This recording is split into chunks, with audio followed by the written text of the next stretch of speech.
Welcome to Modern Day Debate. I'm your host, Ryan, and tonight we're going to be debating Harris or Trump. And to get us started out, we have Josh on the floor. So, Josh, you have 6 minutes all to yourself. So, thank you so much for being here at Modern Day Debate, and I'll start the timer.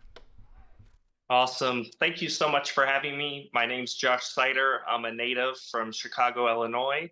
I got my undergrad in political science and sociology and went on to get my law degree. And I most recently carried out a gender social experiment. The reason why I'm voting for Trump is really this election for me and for so many people out there, and I think society writ large here in America, it's a referendum, and it's a referendum on the last 4 years that we've had under Biden Harris. And I know now the media doesn't like to combine the two names, but really they're synonymous with each other. They've been running the country for the last 4 years, and instead of solving problems, they've just made them worse and exponentially created more. And so I think when you vote this year, it shouldn't be on emotions or on personality. It should be on policy positions and platforms. And we have yet to hear real strong, concrete policy outlines from Harris and an explanation of how she differs from Biden in business as usual. What we had with Biden was an empty suit. It was the establishment that was calling the shots. It was special interests that were calling the shots. They loved Biden and tried to keep him in as long as they could, precisely because of how cognitively deficient he is, not in spite of it.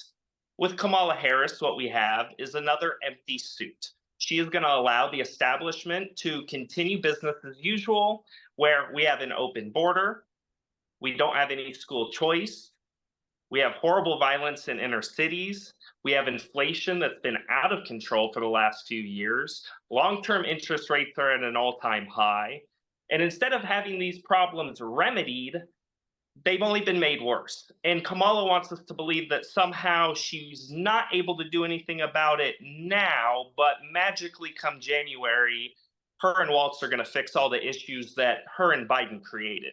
So because this is a referendum on the last 4 years, I'll be voting for Trump. He's going to secure the border. He's going to allow school choice. He's going to leave decisions up to the state that should be left up to the state and therefore voted on democratically by the residents that live there. And he's going to make America great again. He's going to bring back tariffs. He's going to bring back a strong economy. And he's going to bring back that low unemployment that he had when he was in office prior to the COVID lockdowns. And so Trump has really just laid out a strong position on what he's going to do to close the border, what he's going to do for the millions of illegal immigrants that have come here, and what he's going to do to fix the economy. So for those reasons, I'm voting for Trump, and I would encourage everyone out there to do the same. All right, thank you so much for being here, Josh Seiter. So we're going to hit it on over there to Rob Noerr, but I do want to do some quick housekeeping and remind everybody that here at Modern Day Debate, that is where you are right now, Modern Day Debate. We are a neutral platform hosting debates on science, politics, religion. We do hope that you feel welcome, and I will remind everybody we do super chats at the end. So if you have a question for any of our speakers, get it into a super chat, and we will ask them with priority at the end of our conversation. So without further ado, we're going to hand it over to Rob. Here, I should pause that timer, but we will give Rob, you'll still have, 9.5 minutes on the floor. So the floor is yours. Thank you so much. Really appreciate everyone being here. I love doing these sorts of debates, and I'm looking forward to this being a good one. I think it always is. Always enjoy my time on Modern Day Debates. Thank you, Josh, for that excellent opening. I think you hit the nail on the head. My name's Rob Noerr. For those who don't know, I am just a regular, average, rural American who grew up in a system or in a place where I feel like none of the establishment's institutions, whether it be from the entertainment industry, academia, political world, have cared about the people where I live for decades. And Donald Trump is someone that inspired these people to actually get out many times for the first time in their lives and vote, because he was a person that spoke to them like he actually cared about the people that live in these areas, blue collar people that the country has left behind. Because of that, they have been very excited to vote for Trump for 8 years and have seen just how corrupt these establishment institutions have been at going after Trump this entire time. And that's one of the reasons I think that there is so much enthusiasm for Trump to get out and vote this year. Now, the reasons to vote for Trump that we will talk about in this debate today are quite simple. Obviously, if you have a longer time, you could get into the minutia of specific things. But in general, what is not arguable at this point is the issues that most affect Americans and that they care most about. That we have a record of 4 years of Donald Trump versus 4 years of Kamala Harris that shows on those issues Trump is superior. That is the economy, that is immigration, and that is foreign policy. On all of those issues, people's lives were much better for the bulk of Trump's administration than under the Harris-Biden administration. Now, there'll be clever tricks that will be employed by the Democrats to try to argue why that's not the case. First, they gaslit the American people for 3.5 years. They told you it was one of the greatest economies ever. They told you the border was secure. They told you that Harris and Biden were experts on foreign policy and would keep the world safe. They lied to you. They didn't care enough to tell you the truth to be able to pretend to solve these problems. And the reason is because much like the establishment for years, they don't care about the American people. They have other priorities. Their priorities are maintaining power for themselves and the bureaucrats and influencers that have controlled our government for decades. And so they have told the American people that things were going swimmingly, even as they struggled to do things like buy groceries, even as they saw their communities inundated with people that didn't share a culture with them, even as they saw, whether it be in rural America, where you saw communities like in Charleroi, which is granted suburbia, Charleroi, Pennsylvania, that was inundated with people that came from Haiti that didn't share their culture, or whether it be places like Chicago. The skin color, the ethnicity, the religious background, even the sexual orientation of these people doesn't matter. All that matters is that they see that the priorities of other people come before the priorities of them. And so over and over, we've seen that Americans are shown that if there's a natural disaster in your community, such as in Maui, such as in East Palestine, Ohio, such as in Helene, North Carolina, that this administration led by Harris and Biden, or more aptly, the people that really run them, as they are both as empty suits, as Josh has correctly articulated, we see that these Americans come last. Our immigration policy that's been illustrated by them is an America last policy that claims to be for big-hearted that wants to help people around the country around the world at the expense of the United States. But in reality, it's just a policy that Democrats have always encouraged because they want to change the landscape of this country and import voters that'll be able to help them. You were called racist for noticing that. And yet we could see even last night in a CNN town hall, Kamala continually talks about how she wants to give a pathway to citizenship to all these people, as has Chuck Schumer, as has many other people. And of course, many big economy or big corporate institutions and Republican donors as well enjoy the cheap labor, which means that competes directly against particular low-skilled labor and people without college degrees, which is primarily people in rural America when these immigrants come here, or in inner cities, it tends to be people of color. These people suffer mightily because the competition for their jobs has now increased, and the very people that claim to have a big heart for these illegals actually benefit by having cheap labor that benefits the wealthy.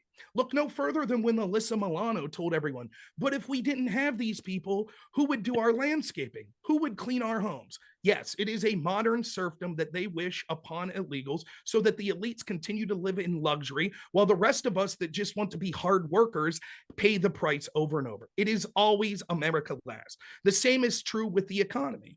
The economy is actually doing gangbusters for people that are at the top end. In fact, the lockdowns that were supported by the Democrats, by Harris and by Biden, and the mass money printing that they cheered on as well, led to one of the largest transfers of wealth from the poor and working class to the elites. Your mom and pop hardware store had to close down. They were non-essential. And yet the big box stores were allowed to remain open. This had the predicted outcome of harming small businesses immensely. But instead of caring about this, the Harris-Biden administration has instead touted when they finally let people go back to work, they counted that as a job created. We can see that they talk about things like, well, unemployment's at record lows. Yes, many people have to work 2 jobs now, which count to those unemployment numbers because they can't afford to provide for their family and buy basic needs like groceries and necessities anymore. Real wage growth is actually down under the Biden administration. You might be bringing home a few more cents to the dollar or to the hour. However, inflation has risen so much, if we believe the numbers that are given to us by the government institutions that cook the book anyways, inflation still outpaces wage growth, which means that your purchasing power has gone down despite the fact that you got a meager raise.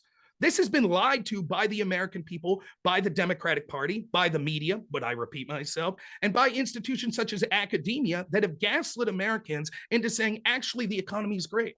My heart goes out to actual members of the Democratic Party, the regular people that I appreciate and understand we have disagreements, but they're Americans just like me. And they're looking for help as well. So when they vote for someone like Harris Biden and they say, I'm struggling mightily, what will you do to help me? And the answer that comes from Harris Biden is one of the greatest economies ever, Jack. What are they supposed to think?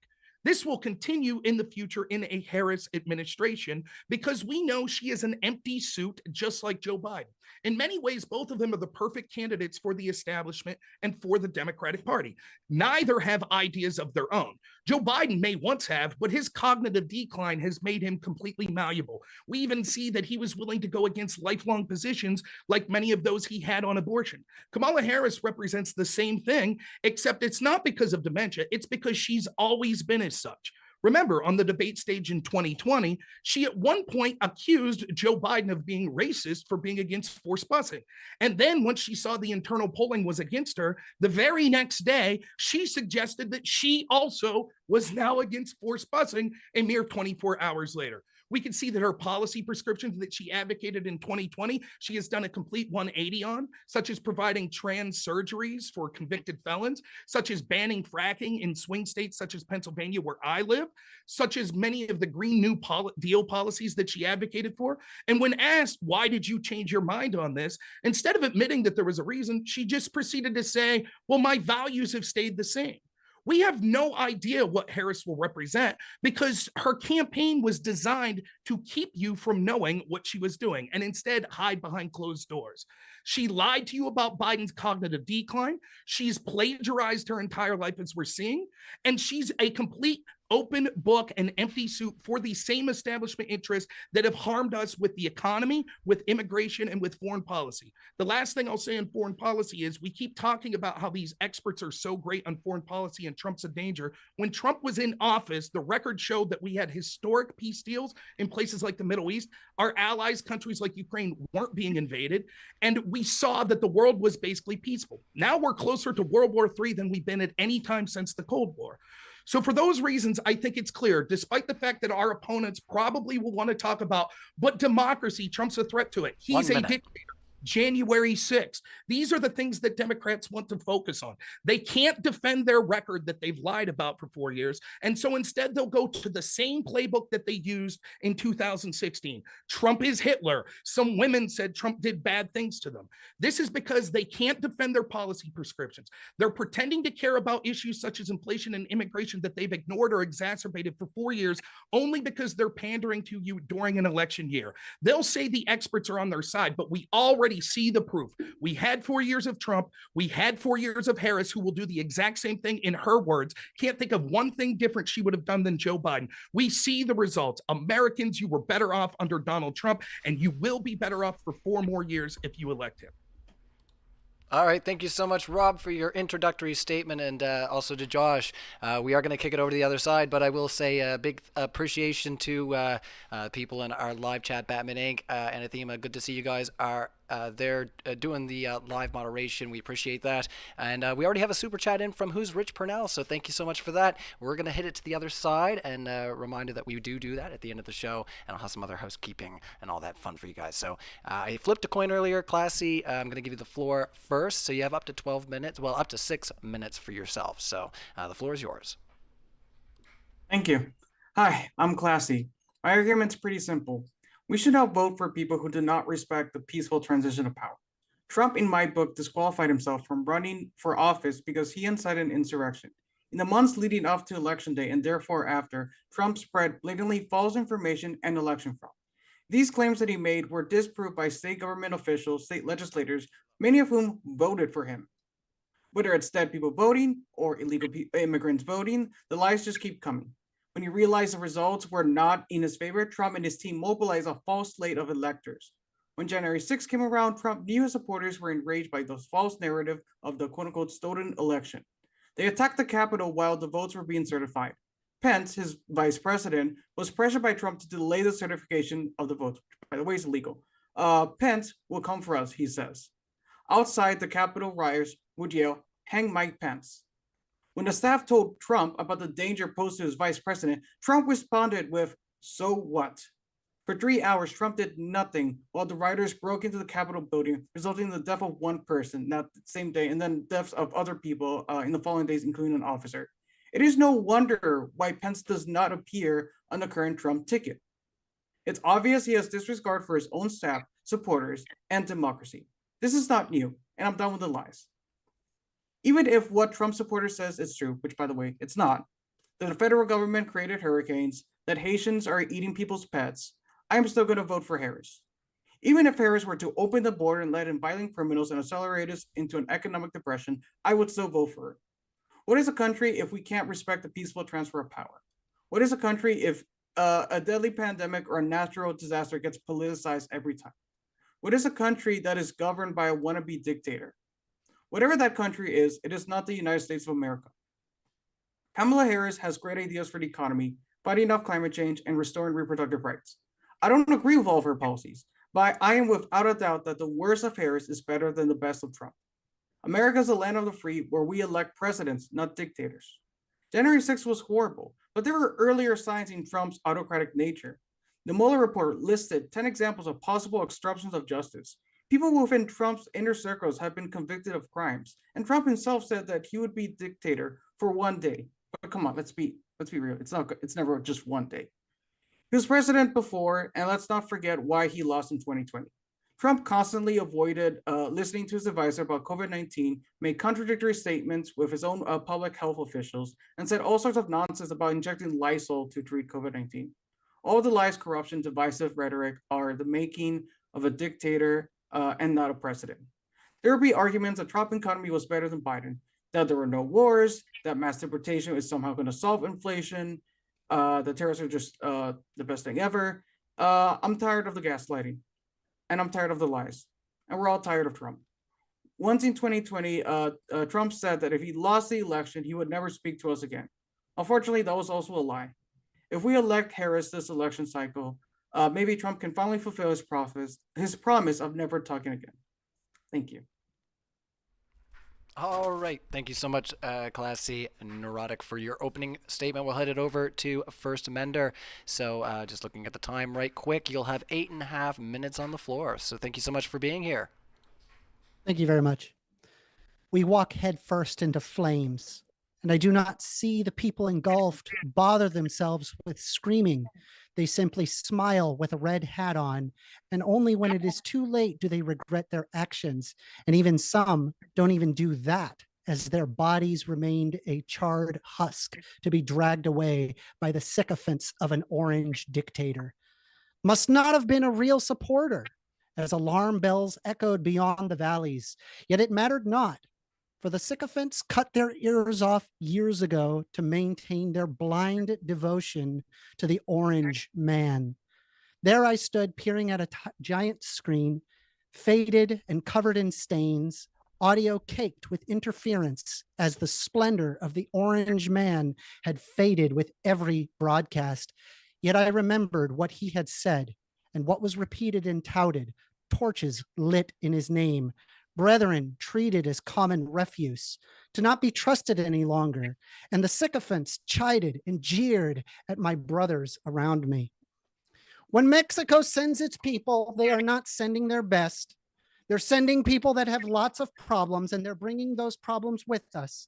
They're bringing drugs, they're bringing crime, they're bringing rapists, and some, I assume, are good people. June 16th, 2015. In his campaign announcement. You also had people who were very fine people on both sides, which was said in response during the 2017 Unite the Right rally in Charlottesville, Virginia, where white supremacists and court protesters clashed. He is not a war hero. He is a war hero because he was captured.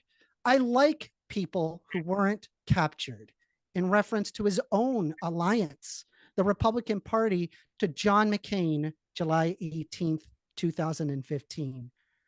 Why are we having all of these people from shithole countries come here in reference to Haiti, El Salvador, and African countries in July 11th, 2018. Donald J. Trump is calling for a total, complete shutdown of Muslims entering into the United States until our country's representatives can figure out what is going on. Responded that spread Islamophobia and discrimination after these statements were uttered on December 7th, 2015. Why don't they go back and help fix the totally broken and crime-infested places from which they came on July 14th, 2019, targeting 4 Democratic Congresswomen of color over a tweet? I'd like to punch him in the face at a rally in Iowa to a protester. If you see somebody getting ready to throw a tomato, knock the crap out of them, would you, on February 1st, 2016? Send her back towards Representative Ilhan Omar, July 17th, 2019. The chants continued and the sycophants cheered, and they each cut each other's ears off and opened their mouths wide to chant his name, screaming digitally and vocally for all to hear. And then, as all hope had faded, he lost. The sycophants, pearly eyes covered in tears, took their clubs, pitchforks, and guns, storming the Capitol on that day. The transfer of power was to be enacted to an old, sensible man with beliefs that any would find sensible in a sensible world. Yet to the sensible, and even to the sycophants, this was not a sensible world anymore. The election was rigged, they said. The Justice Department is rigged, they said. The FBI is rigged, they said. The courts are rigged, they said. The media is rigged. It was all rigged. Even the judges he appointed were rigged to the sycophants, to the orange man. Yet the sensible considered the positions and reviewed evidence for widespread fraud across many states and districts, empty-handed of the evidence that they said they would find. Yet it mattered not, for the sycophants cut their ears off and only spoke louder. There they were along the Capitol building. They screamed the names of the politicians. Where's Nancy? And hang Mike Pence. Fight like hell, said the orange man to the angry crowd. He sent out information to the vice presidents. Do not certify this election. He told them, and the vice president said no. And there they were storming the Capitol, all because they cut their ears off and would not hear the truth. But it mattered not, for they had the orange man behind them, for he would never steer them the wrong way as they tread into the flame. Would they? The orange man, who had long since left the conflagration of the foot of the Capitol, was quietly watching TV from the White House. It was only hours after heavy pressuring from his own staff that he begrudgingly said over video, I know your pain. I know you're hurt. We had an election that was stolen from us. It was a landslide election, and everybody knows it, especially the other side. But you have to go home now. We have to have peace. We have to have law and order. We have to respect our great people in law and order. We don't want anybody hurt, though it was already too late, for their ears were cut off. It required the slow deployment of law enforcement and the National Guard.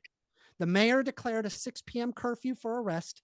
The leaders spoke high and wide to stop the violence, and then and only then did the rioters eventually disperse. This left the once beautiful United States scarred in its democratic processes for years to come.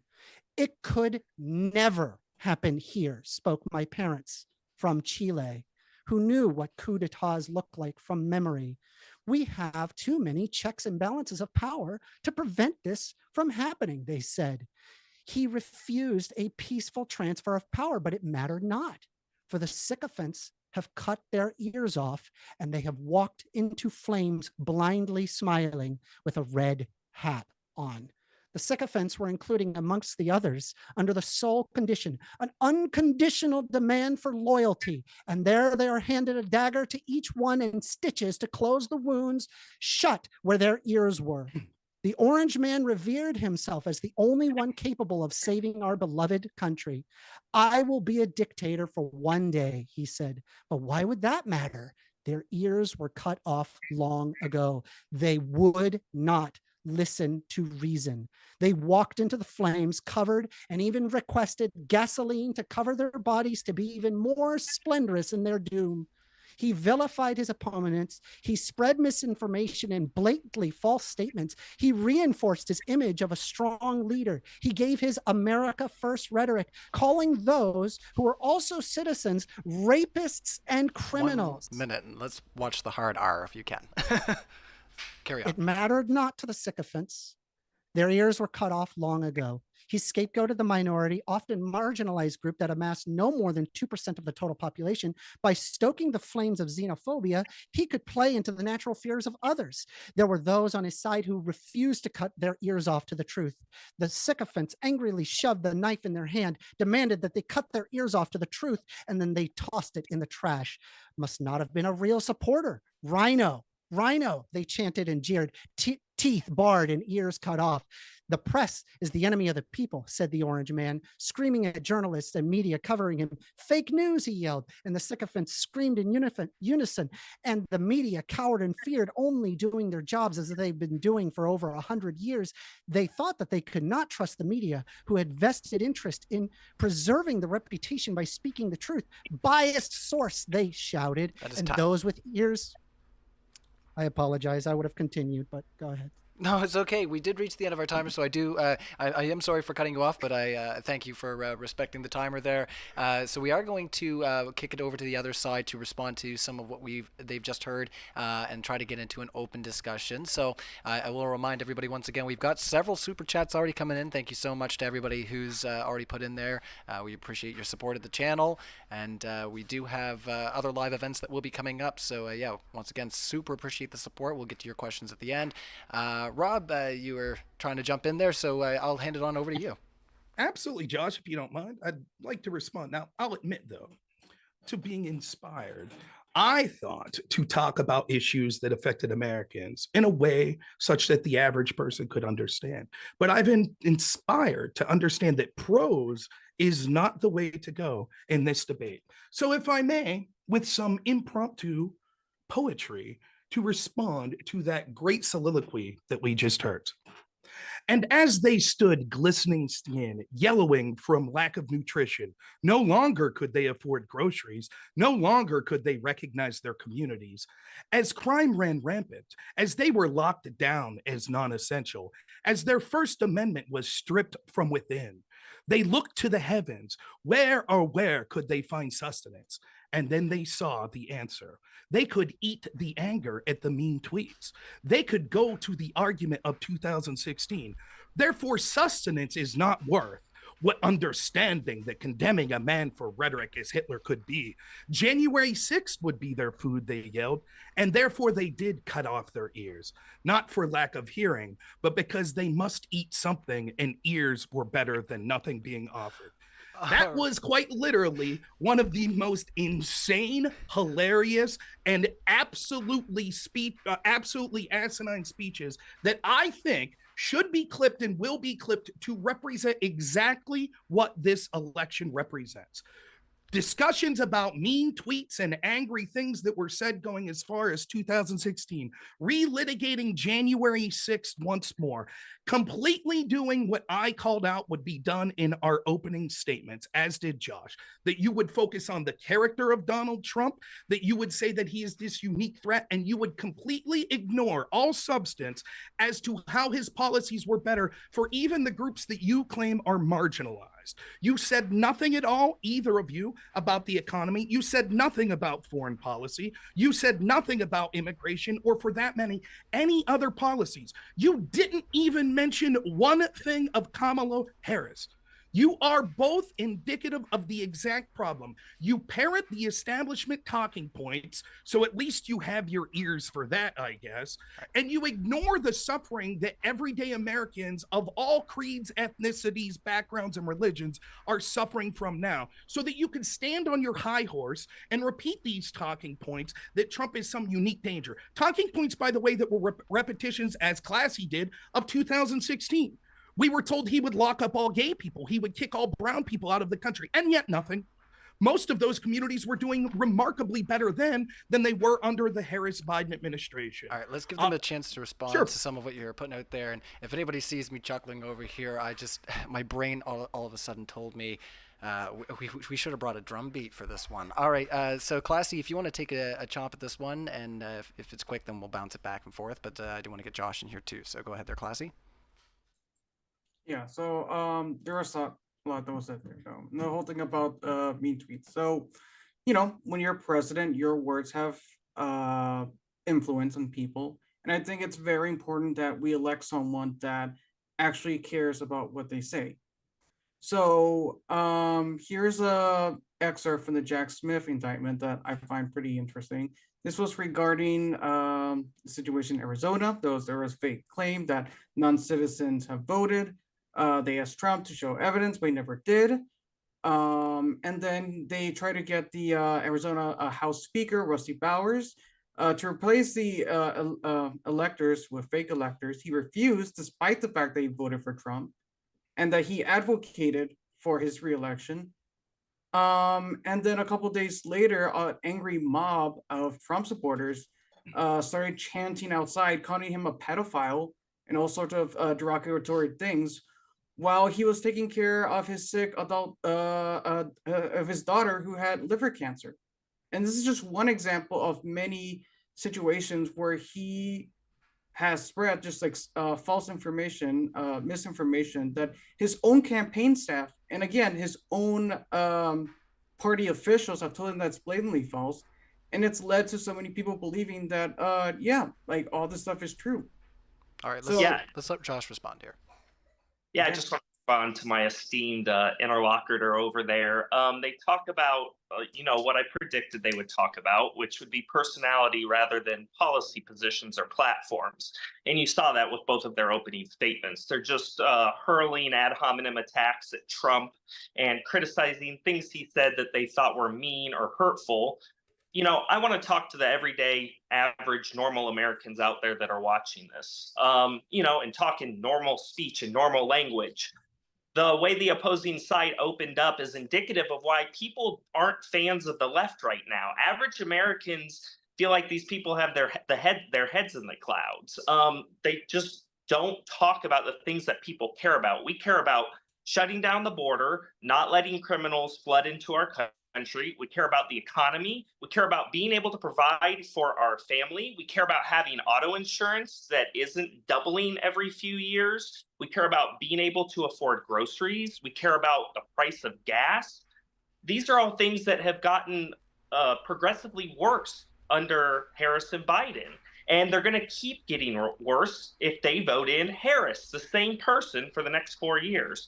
So you're just going to keep hearing this. It's a refrain that we've all heard from the media and from the Democrats, which is Trump is bad. He said something mean. I don't like what he said. I want to hear concrete, crystallized policy positions from Harris that they are in favor of, and I want an explanation of how those are prescriptive and how those are going to help our country. Yep, very easy. So Vice President Harris and Governor Walz is cutting taxes for over 100 million Americans, and unlike Donald Trump, whose Project 2025 agenda raising taxes for the middle class, Vice President Harris, as well as Governor Walz, will make sure that nobody is earning less than $400,000 a year will pay more in taxes. I'm sure you've already heard of the, what is it? I think $7,000 child tax credit. What is it? $1,000. We've already observed that. There's a new $6,000 tax cut to help families pay for higher costs of childcare for the first year of life. There's going to be, of course, an additional, and as stated by economists, that Trump's taxes will actually be an additional $4,000 if he does get elected. But hey, why don't we go ahead and talk about some actual facts, right? You said crime is rampant. Where are you seeing that? I don't see that. The FBI statistics show that crime is not rampant. It's down. Is it up? All right, let's focus on that. Let's hand it over to Rob. Yeah, let's do it back and forth instead of just along. I'm cool with that. Great question. Our crime statistics up. First, we see a concession from our opponents that the record of Donald Trump was superior with the economy, with immigration, and with foreign policy. That is true. Now what they're doing is saying the experts predict things will be bad. I just want to take a moment to say that the experts also predicted that Trump would collapse the stock market and the economy if he was elected in 2016. They were incorrect. They predicted that the with experts, the steel tariffs. please, and it the experts, please. Please, we were quiet. Well, so I understand the back and forth is good, but the constant interruption won't work so well. So they also Yeah, you predicted got to that the kind of like economy, keep people on a not right? gish They, gallop. you're Points. did they? Let's, yes or no? let's Did just they- continue then in our own space for a little Right. bit till we get to a Okay. floor. So Rob, the the floor ex- is yours. Sure, experts such as Paul Krugman, that are award-winning economists, predicted the economy would crash under Donald Trump. They were wrong. They also, these same experts, predicted that the economy would do fantastic under Joe Biden and Kamala Harris. They were wrong. They said that inflation would be transitory. They were wrong. They said that their economy would be better for the American people. They were wrong. They're wrong in all of that. And now they're saying this time, but trust us, this time, we're right. We don't have to guess what the experts will say that have been wrong over and over again when it comes to the economy, when it comes to immigration, when it comes to foreign policy, because we actually have the records of Harris, who admitted she wouldn't have done anything different than Biden, and Trump. So again, once more, they'll gaslight you that the records say this. He asked specifically about crime. Yes, it's true that the FBI tries to manipulate the statistics in order to say that crime's gone down. We see that they've recently just had to change so that when the moderators in ABC said crime had fallen every year, that actually wasn't true. In 1 year, it went up. The crime was up under Donald Trump in 2020, largely because Democrats decided they would take to the streets during COVID when the rest of us were told they had to lock down and have mass crime waves across this country, which did lead to increased crime. Yes, we know that Democrat foot soldiers will engage in riots and crimes all across this country if they don't get their way. I understand that you want to put clever graphics up while I'm speaking. I don't think that I'd be talking about gish galloping for someone who gave an opening statement was just a poem that they had pre-written that made no arguments whatsoever. Right. Anyways, when we're looking at the crime Let us statistics do from give the them a chance FBI, to when we're looking at the crime statistics from the FBI, we can see that they've been manipulated, and we can see if we use better metrics like the National Crime Victimization Survey that doesn't just deal with reported crimes that the police dealt with, but actually people that are saying they were victim of crimes. Those numbers have precipitously gone up every year since Harris Biden have been in All right, office. let's pass the ball back to first Amender. Go ahead. Yeah, wow, that was a lot of gish galloping. Yeah, so I'm going to ask you again. Was the FBI? I'm just curious, right? Because I looked at the FBI crime statistics. Is crime up or down under Biden? I just repeated. I'll repeat my answer. So first, we can see that the FBI manipulates the statistics, as we've already seen. That Oh, they so the actually went up. FBI is bullshit, right? So that's part of what I'm saying. We saw, yes or no? Did the FBI recently Well, change okay, their okay, number? I can't trust the real quick, FBI. I Who do I go answered to? your question. I No, who answered do your I go question. to? Who do I go answered, to? What's that?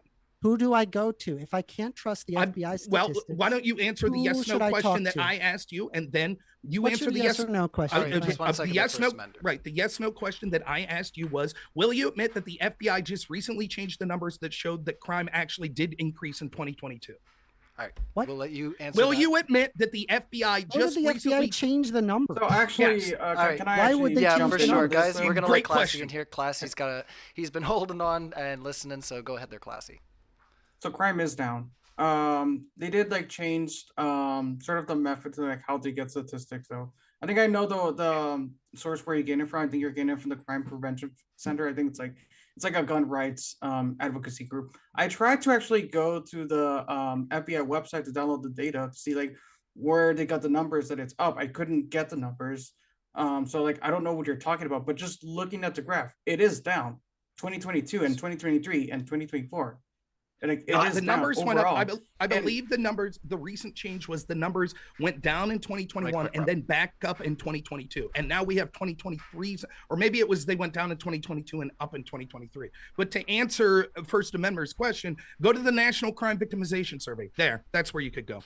All right. And I just want to paint this with a little bit broader strokes, even if crime is down right now.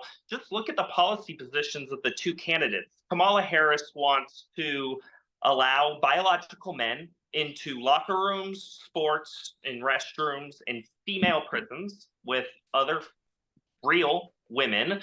And she's allowed an open border where criminals have been pouring across for the last 4 years. And I want you to know that male patterns of violence do not change when a man claims to be a woman. Trans women have the What does same this have to do patterns with of crime male violence as anyone else. And so that is an issue that we need to be talking about, in which the media hasn't been talking about. Is Harris going to continue to allow biological males into women's restrooms in sports? And is she going to continue to allow millions of illegals pouring into our country? Because that will affect the crime rates that are going to occur over the next 4 years. Let's hand it back over to you, First Amender. What does that have to do with crime statistics? I'm a little lost on that. Why you don't have to like bring in your transphobia. You could just talk about the crime statistics. Okay, so we see that there's a slight increase after the FBI like decided to show that there's an increase. But you're saying that if that's the case, right? If it goes up a tiny percentage, right? You guys are saying that there's all this rampant crime. From what I'm observing, there's really not all this rampant crime. Well, Right? I live in Chicago. That's I some live in BS Chicago. that's been fed to you. And there right? is violence every weekend. There's 40 to 50 What? people. Yeah, you're in Chicago. What? You're in a Right. city.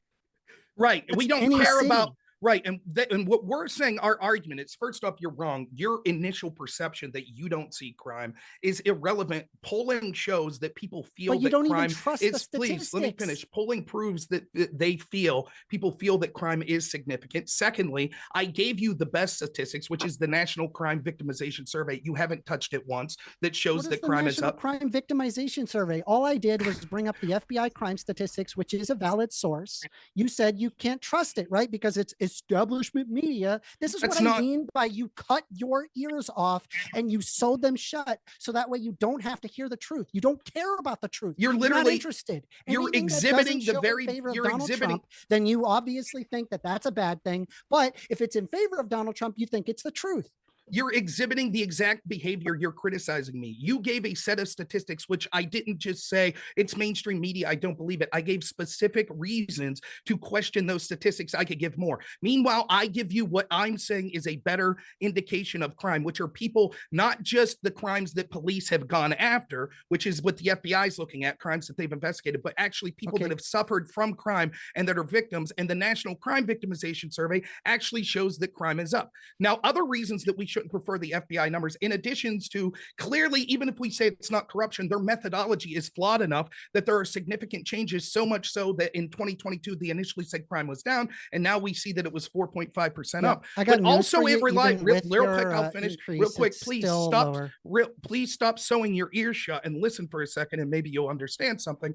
But what we could also see is that these FBI numbers are reliant not just on a flawed methodology, but also in what local police tell them and the crimes that local police are willing to go after. For example, if you see in a place like LA where they stop trying to prosecute shoplifting, then all of a sudden those numbers won't show up on an FBI statistic sheet. So we can see in left-wing controlled cities all across this country that they're allowing violent criminals back on the street, that they're allowing crimes to occur without even attempting to prosecute them anymore. And the last thing I'll say in this issue is when we did see crime spike like in 2020 under Trump, that was being done by Democrats, which you haven't disagreed with, but we could also see that Democrat policies, including those supported by Kamala Harris, who actually promoted a bail fund after these rioters committed an insurrection and burned down a police station, that sort of rhetoric led to what they call the Ferguson effect, which is that police have been demoralized and defunded, which causes increased crime in the very communities, particularly African-American inner city communities like Chicago, that you don't seem to care about. All right,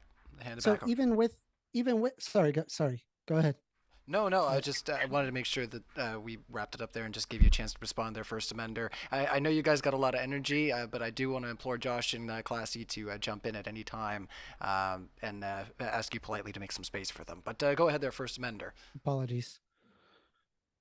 Even if I include your increased revised statistic, increasing it from the 2% to this 4%, it's still lower. And even on top of that, this revised numbers that I'm pulling up, it looks like that while murder has decreased overall, it appears that what has increased isn't murder, but rather hate crime. Hate crime. That's what increased. Like they what kind? revised the number to include hate crime. That's not entirely true. I don't believe literally that- just pulled it up in a Reuters Okay, article. so Is then how Reuters many- lying? Is Okay, Reuters lying? no, wait. Go ahead. Is Okay, Reuters lying? okay, Tell you're me. looking at the data. Tell me So how how Reuters many? is lying. Right, you're looking at the data. Go ahead, Clearly, tell you're me an how expert in Reuters this. is Can you tell lying. me how many increased hate crimes there were in 2022? Go ahead.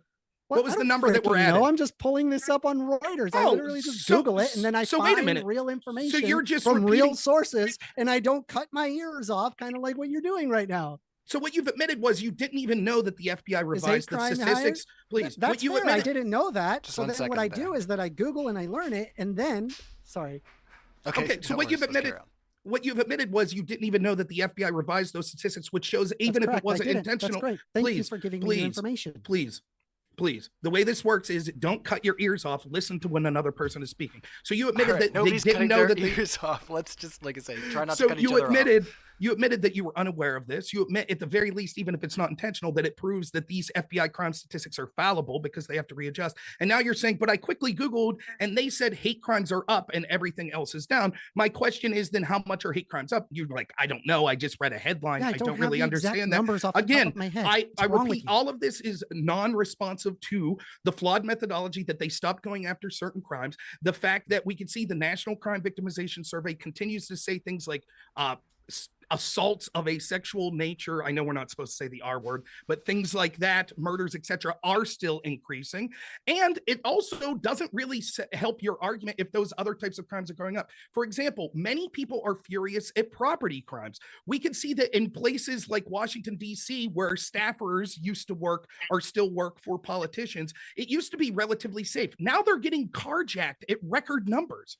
It's so much so that they're basically told, sorry, if you got carjacked. It's so expansive now, we can't even remotely begin to investigate this. Now, I just want to make one final point on this. We're hyper-focused on this one issue.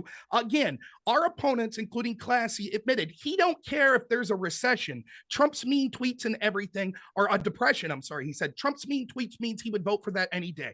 Our opponents are trying to hyperventilate on these minutia details to get away from the fact that the records of Donald Trump when it comes to the economy, when it comes to immigration, and when it comes to not being on the precipice of World War III, were superior. They have no answer to any of this. Yeah, I'm going to And I ask just you want to again. say, Yeah, for sure. Let's let Josh in. if Biden had done a superb job over these last almost 4 years, you can rest assured that Kamala Harris would be intertwining herself with him and linking herself to him.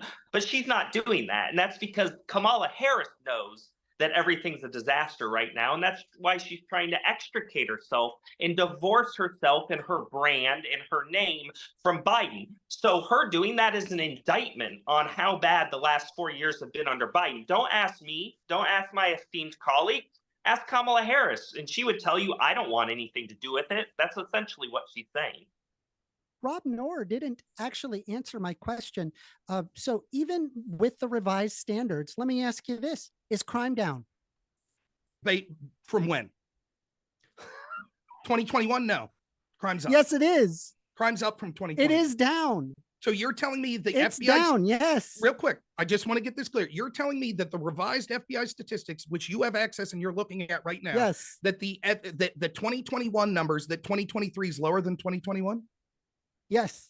You're wrong. Are they including the crime of crossing our border illegally? Because there's about 10 more million you need to add to that. Okay, yeah, sure. I'll go ahead and add that. Oh, you don't care? That's not important I'm to you? telling you it's down. I'm pulling up violent crime. It's down. It's But down. do those metrics and do those numbers include illegal crossings at our southern border? I have no idea. I right, have no you idea. can I'm find going to that look out. up the FBI crime statistics. Well, But I would if you think there would really, be really important, want, like honestly, at the end fairly of the day, ubiquitous what I crime. would probably argue in favor for is simple amnesty policies. So that way we actually know who's coming into the country and that we don't take advantage of illegal immigrants basically paying their social security taxes with a fake social security number and then not being able to collect FICA and all of the, I'm sorry, not being able to collect their own social security or their, if they ever get hurt on the job, right? We're talking about people that genuinely want to work. It's ridiculous, but that's beyond the point. We got to hand Crime's the ball. down. We got to hand Crime the ball. is So down. back to Josh to wrap up your point or maybe clarify Sure. a little bit there. And just to echo my colleague, I would say crime's down because, as he just said, the Democrats are decriminalizing everything. They decriminalize pouring into our border. They're decriminalizing they're not investigating carjackings, violent crimes in Chicago, right where I live, in my neighborhood. They have Kim Foxx there, the state's attorney, she's not going to investigate any of that. All of that is artificially depressing a lot of these crime numbers and bringing it down because they're not being investigated. And now there's the no cash bail thing. So they're doing that where they're just letting people go free until their trial. So again, if you're worried about crime and that's important to you, which I think it is to most folks, it is to me, I know my colleague, all the people out there, I think you should think long and hard before you vote for someone like Kamala Harris because she'll just keep decriminalizing things. I don't know. Can I don't know ask what you to say, something? Hold but on, sorry. So I we have a- don't have any numbers I- to support Everybody that. I jump do. in, but Say we're it, going to and hand the so it must floor. be up. We're going to hand the floor over to Classy. Makes sense to me. Either to put a bow on this one and put us in a different direction. Maybe we can focus back on, the price, of acquisition. But you go ahead there, Classy, and put it wherever you want it. The conversation. So I think it's really interesting that you brought up like illegal border crossings. Let me ask you, did you support the border bill, the one that like Donald Trump actually like tried to shut down, that he called like so many Republican senators?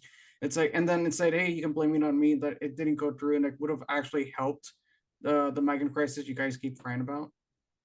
I can answer that, but I would real quick like to answer. So I will get the exact specific numbers, but looking at the FBI's graph that they put out, we could see that the crime they listed was actually around 1.19 million in 2021. That number is about 1.21 million in 2023. You have lied. You have directly lied. The numbers show, the actual revised FBI numbers show that crime increased from 2021 to 2022, and it's increased from 2021 to 2023 as well. You have lied. You have misled people. You claim that MAGA is not interested in truth, and people like me are not opening our ears and listening, and you are blatantly lying to the audience. I asked you specifically if you were saying that the numbers in 2023 were lower than 2021, and you repeatedly said yes. So one, the FBI statistics have been changed. Second, for the reasons I said, we should not look at that as the preferred metric because it only relies on crimes that police are trying to solve. Third, we can see that the National Crime Victimization Survey actually shows that these things are occurring more, including violent crime like murder. And fourth, you are directly lying to the people. Now, Classy, I could respond to you as well. No, I did not support the border bill that was brought forth by Democrats that gaslit us, or that Democrats say that we should have supported, by Democrats that gaslit us for 3.5 years and said the border was secure, as we saw record numbers of illegals coming, including those that were committing crimes and were possible terrorists, such as the person the FBI has just said planned on including a mass casualty event on Election Day in 2024.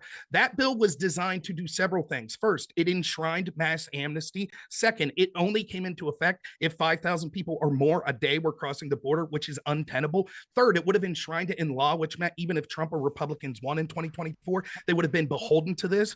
Fourth, it would have funded the very NGOs that encourage these illegals to come here. Fifth, it didn't give any direct money to the border wall. And sixth, it gave millions upon millions of dollars in that very bill to things that were unrelated, such as money towards Ukraine, to keep that war going that is leading to the devastation of the Ukrainian people. So no, I did not support it. Instead, I supported the Republican bill that actually wouldn't have been interested in granting amnesty to the people that came here illegally, and would have actually been a border bill with teeth, which ICE preferred. And lastly, when you say that ICE said they wanted this border bill, yes, it's true. ICE said it was better than nothing because it was still giving them money. And these unions, like the border union, will always take more money. But if you go up to what the border union has further said, they specifically blame Kamala Harris and Joe Biden for the disaster at the border, saying that it's intentional, that they're hamstringing the Border Patrol intentionally, and they've endorsed Donald Trump. Okay, so Am that I was a lot lying? there. Regarding the whole Ukraine thing, the bills were voted separately, and the bill for like aid to like Ukraine, Israel, passed anyway. So like I don't know why that is a talking point, because it passed anyway. But the border bill, the one that Trump really like had to call all these Republican senators to not to pass, that one didn't pass. I mean, this was a bipartisan bill that was co-written by Langford, Republican senator, not a Democrat, very conservative guy. And if you really cared about this issue, I think it should really scare you that Donald Trump, like specifically, did everything in his power to not get this passed, because it would be brought up during the election. And he's done this with many other issues. I mean, it was reported that like he spoke with Netanyahu to pressure him like not to accept a ceasefire deal, because that would also like help him at all. We So don't. he doesn't care. He wanna doesn't care about the issue. Can I just respond real quick to that? If you don't have to guess or surmise what Kamala really feels about the border, because when you ask her, she doesn't say yes, this is a very important issue. We need to tackle this right now. Anytime she has ever been asked on record about if the people that come into this country illegally, are they illegals? No, no, they're humans. I don't like that word. I wouldn't call them that. You just go straight to her. She makes it clear herself. She does not care. She does not consider it an issue. She doesn't think those people are criminals. We don't have to guess on this. Oh, is she going to do something about the border? She's not going to do anything about it because she doesn't think those people have done anything wrong. She's going to allow millions of people to keep leeching off of the state and other vulnerable communities that they live near. And it's a zero-sum game. It's taking resources away from already marginalized groups, especially in our inner cities and where I live. And she can't be bothered by it. She can't even be brought to condemn those people. That tells you all you need to know about how serious she is about fixing the border issue. And to answer, if All right, you but would like me crime's to still answer, down. And if that's it- with the revised statistics. crime is I not pulled it down. up. Crime is up Yeah, in it is. 2023. So you're disputing the graph that I put up from the FBI. You're It's disputing. literally down. I showed it for everybody to see. It's right there. You- Again, you they did not cut bring their up the ears source. off. Bring They up will the not source. hear it. You're saying crime in general is down from Literally, 2023 to the 2021. Bring up the source. CRJS.gov. It's the FBI Crime Data Explorer. I literally pulled it up. Bring up the source. It's Let me right see it again. there. Let me see it again. All right, here we go. I just want to be clear. What Go you're ahead. I saying want you is to that show, right? you're- I want you to tell me with a straight face, crime is up. Go Let me ahead. read- Tell let me. me read what Tell you me how have. crime is that up says that crime is down since what? since When's last that year. from? It's down 3% since when? Last year. Since last year. Was last Yeah. year 2021? No. So when I asked you from 2021, You has think crime COVID gone up? might have something to do with Wait. 2021 crime Let me finish. statistics? Let me finish my question as you're trying to gaslight your audience. This When is I asked you ridiculous. specifically, It's when, down. When I I need you asked to you, just please say let it's me down. finish. Right. When It's I down. asked We you, know it's down. please let me finish. Notice how Stop he cherry picking filibusters. data. Notice You the need to attempt. say Notice that how it's he's down. It's notice how down. he's We know filibustering. All right, it's we're gonna down. give Notice Rob. what's We're gonna give happening. Rob 10 seconds just to put a bow on it, and Stupid. then 10 I'll hand it seconds. back. A bow. Like he's Well, if blatantly we lying. can't. So he changed. I said crime's up since It's 2021. down.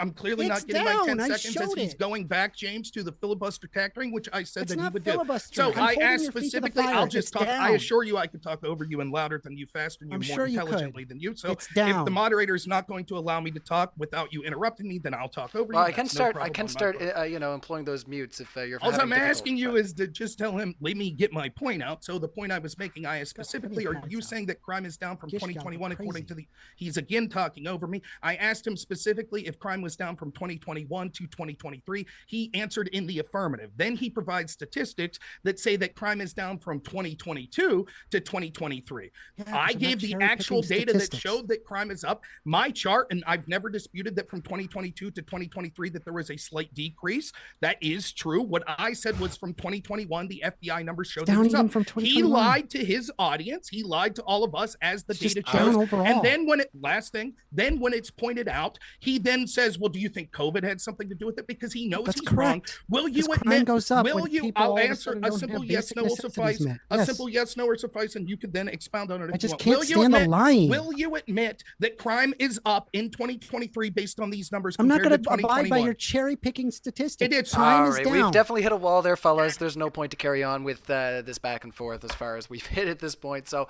I'm gonna hand it over to you, Josh. Maybe if you can try to hit this into some new territory that we haven't gone down into, that would be appreciated. Just because, like I said, it doesn't seem. I think as far as our audience is concerned, as far as everybody on the panel is concerned, we know where you guys differ on this one. So It's fine. We could move on, but I just want to be clear. We're talking. I think just to be fair, I think it's been made very clear. So Josh, I'm going to give you the floor. Go ahead, moderator. Can you explain what the difference is? I'm gonna give Josh the floor. Yeah, let him Gish Gallop the moderator too. Go ahead, Josh. I just want to ask everyone out there, is your life better now than it was 5, 6, 7 years ago? Yes. Is your auto insurance lower than it was? No, 5, everything's 6, more 7 expensive. years ago? Is your grocery bill higher than it was 6, 7 years ago? Do you see the country going in a direction you don't like? No. Do you think it's important that we have border security like other countries have? Yes. Well, I'm not asking you again. I'm trying to talk to the people out there, and you just can't. You're so loquacious. You just can't help yourself from talking. You just can't stop. And it Sorry. goes back to that analogy you had of self-mutilation, which makes sense because you're a leftist, of cutting the ears off, and you're exhibiting that Here right comes now. that transphobia. You Here it comes. keep your mouth shut and allow other people to talk. I understand that you people are afraid of the truth. You're I'm afraid not of a afraid of the truth. dialectic. You are. And you're afraid of an open conversation and dialogue. But you I've let keep you trying to dialogue. talk over people because I you just don't don't like All want right, transphobia. one second. I don't want to place you on mute, but I have to first, Amender. I know you're having a lot of fun doing what you're doing, but you got to try to wheel it in a little bit here. I'm so sorry. So go ahead there, Josh.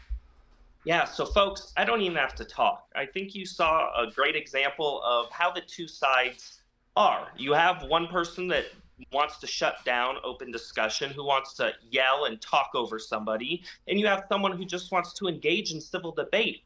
Hey, these are important issues, and people want to, know what are you going to do about it? Let's have a conversation. Let's have a dialectic. And he just can't do it. For some reason, they just have to shut you down. They have to shout over you. And if they have to, they'll censor you.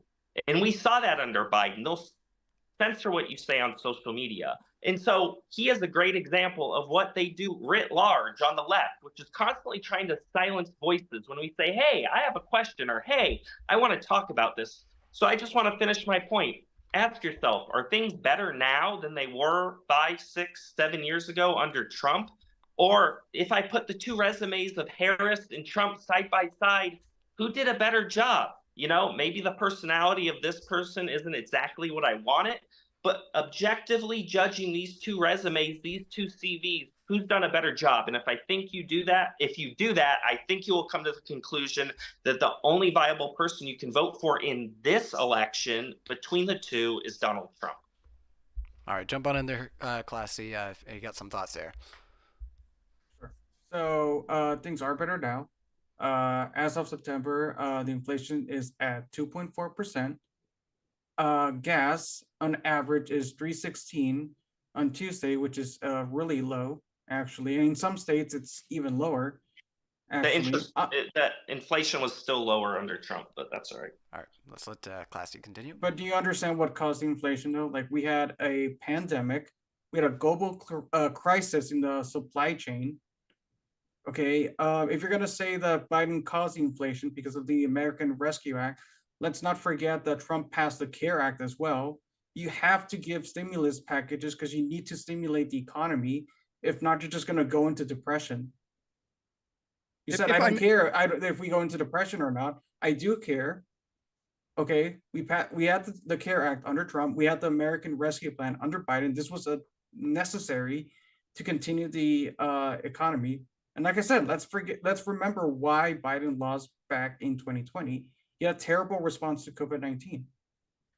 So if I may, talking about gas prices specifically, you said gas was what, $3.16 an average, man? $3.16 on Tuesday, yeah. Yeah, so the average in 2020 under Trump was $2.20. So we can see that gas prices have gone up on average about 30%. And $3.16 is actually down from what it's been under the Harris-Biden administration as a whole. So when you talk about inflation being 2.4%, that is a year-to-year metric. So let me explain sort of in a common parlance how this works. Let's say I was to tell you that the price of milk would double under 4 years of Harris-Biden. Now, if that price went 25% increase each year for 4 years, you would say year to year, inflation was up 25% in year 4. But if it went up 100% year 1 and then 0% for the next 3 years, you would say we've defeated inflation.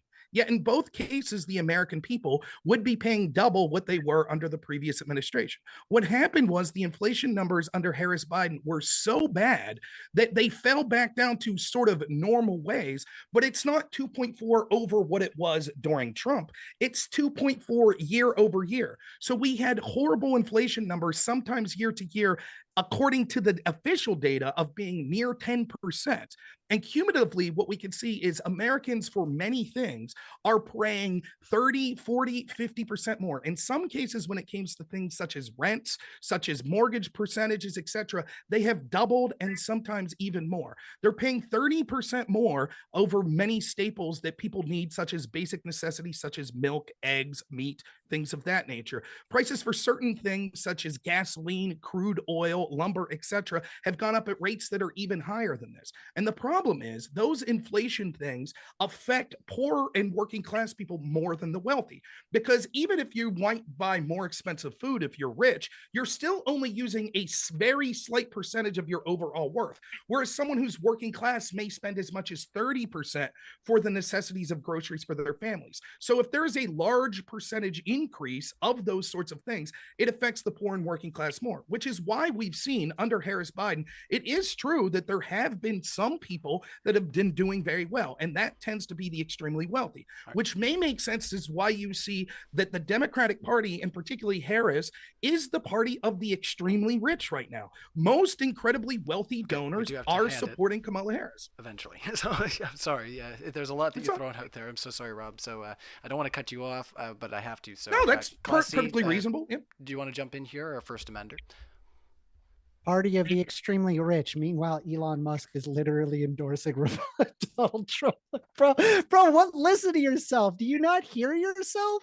You no, are I do. so deep. You've in the cited soup. one it's person. Crazy. Okay. Right, yeah, but it's not just one person, right? Like most Republicans are wealthier. Like that's in fact the case. Like, And haven't Donald you Trump's a heard people billionaire, who are and older Kamala tend Harris, to be like, literally grew Republican? up working Yeah, it's also class. true that people who are older tend to have a higher net worth. So yes, the Republican Party tends to be the party for the rich. Do you know who's been arguing in favor of unions? Kamala Harris. Do you know who's been arguing for like trying to build up the middle class? Kamala Harris. Like, I don't know what to tell you, dude. It's not like you saying that the Democrats is the party for the rich. You are so far up your own like logic. I would just like to jump in if I can. Kamala Harris can say she's, the person for these people, but let's look at reality. Are her and Biden's policies leading to a better country for middle and lower income people? And if you objectively look at it, no, it's much harder to be a middle working class person under Biden Harris than it was under Donald Trump. And so she can use whatever lofty rhetoric she wants. That doesn't make it true. And the Democrats have this problem where they wish something were a certain way, or they say it and they think it makes that thing a fact or a reality, and it just doesn't. So I don't care about Kamala Harris's rhetoric. I don't care about Trump's rhetoric. I care about results and what they've got done. And if you put the two resumes side by side, it's clear that Trump left a giant disaster. Donald Trump ran a much better ship than Kamala Harris and Biden. He was a inherited disaster good when he economy left from because of Obama, COVID. then he ruined it under COVID-19.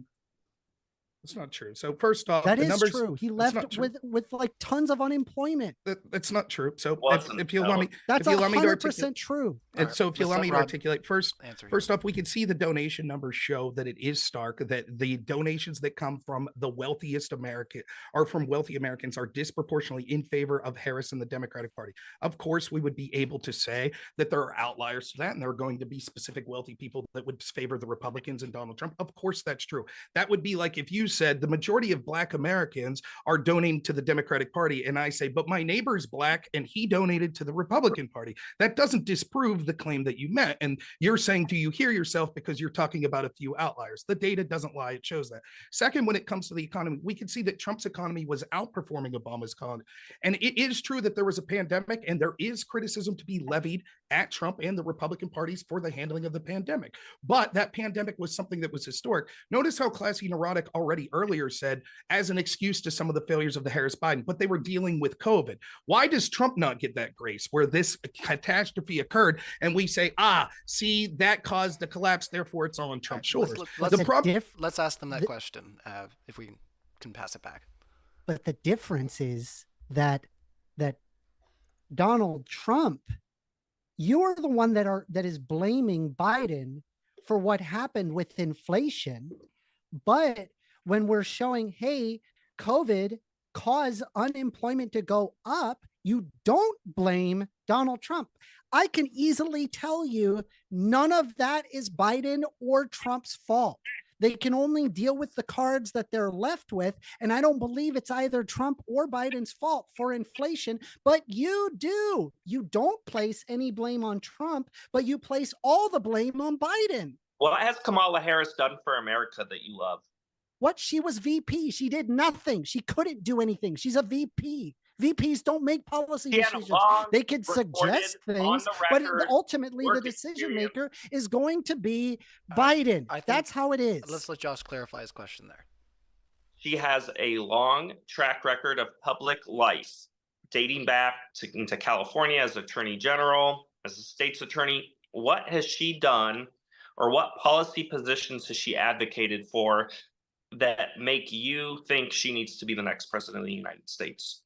Huh? Well, when I hear her talk and make policy positions of what she's going to do in the future, I like it a lot better than the weird dictator talking orange Yeah, about man. no, it's objectively Done. better. It's let me tell you why. So, like, There's she also has numerous advocated economists for that show it's actual gonna be a better policies, economy. though, that Okay, she wants let's to let you go, forgive Matsu. medical debt Sorry. for the American population. And when they asked Trump during the debate, what's his plan for healthcare, he says he has concepts of a plan. That's not true. Why What do you he want to said be was, president? That's please, not true. That never happened. Guys, he never said that. Guys, please, again, I get the theatrics. It goes well with the poetry. Nice That's not what gaslighting. happened. What was asked was, he articulated specifically that he would not overrule Obamacare.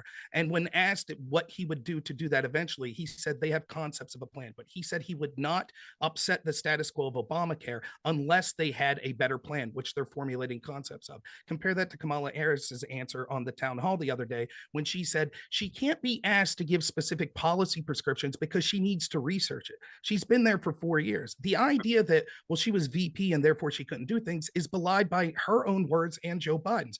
Biden said she was integral to almost every one of his policies and was the last person in the room. We know that Biden has cognitive issues, which means that someone else was making these plans. And Kamala Harris has admitted, despite the fact that her party has said she's the person of change, that there's not one thing she could think of that she would have done different than Biden. She's promising to be the candidate of change and do all of these new policies, and yet her and the people that run her candidacy did none of those things when they were there for 4 years, and gaslit people that there weren't problems that were significant with the economy, immigration, foreign policy, etc. I could continue if you all don't have anything to So he say. did say it then. What's that? He did say it. That he had He said- concepts of a plan. He said that the plan he's articulating for is the status quo, and if he was to change it, they have concepts. If they had something that was so better, you think that that they he would need to change. argues in That's favor not of a plan. Obamacare? That's the status quo. Are you That is gonna exactly what He's he gonna said. He stick was with asked Obama? specifically- Wait, but he when he ran wants to on. Wait, abolish but back in Obamacare? You're so 2016, cringe, he dude. ran on What? repeal and replace, and he only got rid of the individual mandate. That's correct. He never got this bigger and better healthcare plan that he promised. That's absolutely true. You're right. One of the most ridiculous things that's, unlike you all, I will actually criticize Trump and Republicans. Yes, Republicans for years had said that they were going to run on repealing and placing Obamacare, and they were full of it. When they had the opportunity to do so, they didn't. Now, Trump at least got the individual mandate repealed, but we see from his track record and from his updated position that, yes, he is saying he didn't remove the entirety of Obamacare in 2016 through 2020, and he wouldn't do so now unless they had a concrete plan that they would formulate that would be something that was better. Now, compare that to Kamala Harris. I'm glad that you're saying we must go back to 2016 and see what Trump ran on. Would you also agree that we must see what Kamala ran on in 2020? No. Why not? So, because I don't think it's relevant. Just though. if you don't mind, why would you say that it's relevant to go back to what Trump said in 2016? Because he was even though we president saw- during those 4 years. Okay, so we saw how he governed and he didn't do those things. So why shouldn't we look at what But Kamala he said did. she would He do in incited the 2020? insurrection. What do you mean? He did What does that have to exactly do what with he said he would Obamacare? do. What does that have to do with Obamacare? And Yeah, my going colleague over predicted that Obamacare, he you would also just be argued for bringing up the abolishing insurrection. Obamacare. He consistently did that. Again, so you I, saying that he wants to keep the status quo, guys? That's no, what he doesn't. said. He That's what he- literally tried executive order after executive order to abolish the Obamacare system. He would continuously call it the Obamacare system and not what it's actually called, which is the Affordable Care Act. The reason why is because he wanted to demonize Obama and he wanted to demonize the system, even though it got millions of people affordable health care. Well, So I think Trump is allowed to flip flop on maybe one thing because Kamala Harris is the apotheosis of a flip flopper. He's mean, gonna she's mention terrible. fracking. Yeah, I know. It's gonna She's make terrible. Hey, She what can't make about up this her other thing mind. that I wasn't talking about? I mean, He you can't- literally just went to a whataboutism of inciting insurrection while we were talking What? about Obamacare. Yeah, because you said, oh, he didn't do any of these things, but he did. What are you talking about? I asked you, did did do he those repeal things. Obamacare? I said he didn't do these he things. Did, he tried I said multiple times, and specifically it he didn't repeal failed. Obamacare. You talked about January 6th. Again, I would like to ask Classy, since he seems to at least be interested in a back and forth, which I appreciate, Classy. Why is it that we should look at what Trump ran on in 2016, despite the fact that didn't occur in the 4 years of his governance, but we shouldn't look at the promises of Kamala Harris from 2020, which is 4 years more recent? You said, no, we shouldn't look at what she promised there. Can you explain why we should look at Trump's claims in 2016, but not Kamala's in 2020? Yeah, because I answered it already. He was president for 4 years and Harris wasn't. So that would seem to mean that we should look at Trump's record because he was president, right? Not what he Yes. ran on necessarily. So if he didn't successfully remove Obamacare in 2016 through 2020, and he's running on not attempting to remove Obamacare unless they formulate a plan that would be better for Americans, why should we say that he's going to remove Obamacare? Whereas Kamala, who Well, I didn't ran say on that. these things, real quick, Kamala, who ran on these things in 2020, and you're correct, wasn't president, means that she would have a chance to do these things now if she does become president. So why shouldn't we look at what she claimed she wanted to do in 2020? Because over time, you're going to have to change your positions. I mean, it's normal for people to like over time to change their positions to more moderate positions so they can appeal to a much wider audience. Plus, sometimes, you know, once you're actually in power, or in her case, close to power, you realize that certain things just aren't feasible. You're not going to be able to ban You fracking. also- That's just not going to happen. She also So- wrote about this in the book, right? She talked about this in her book during the 2020 Did she presidential plagiarize? run. What? Did she plagiarize that book? No, she wrote it.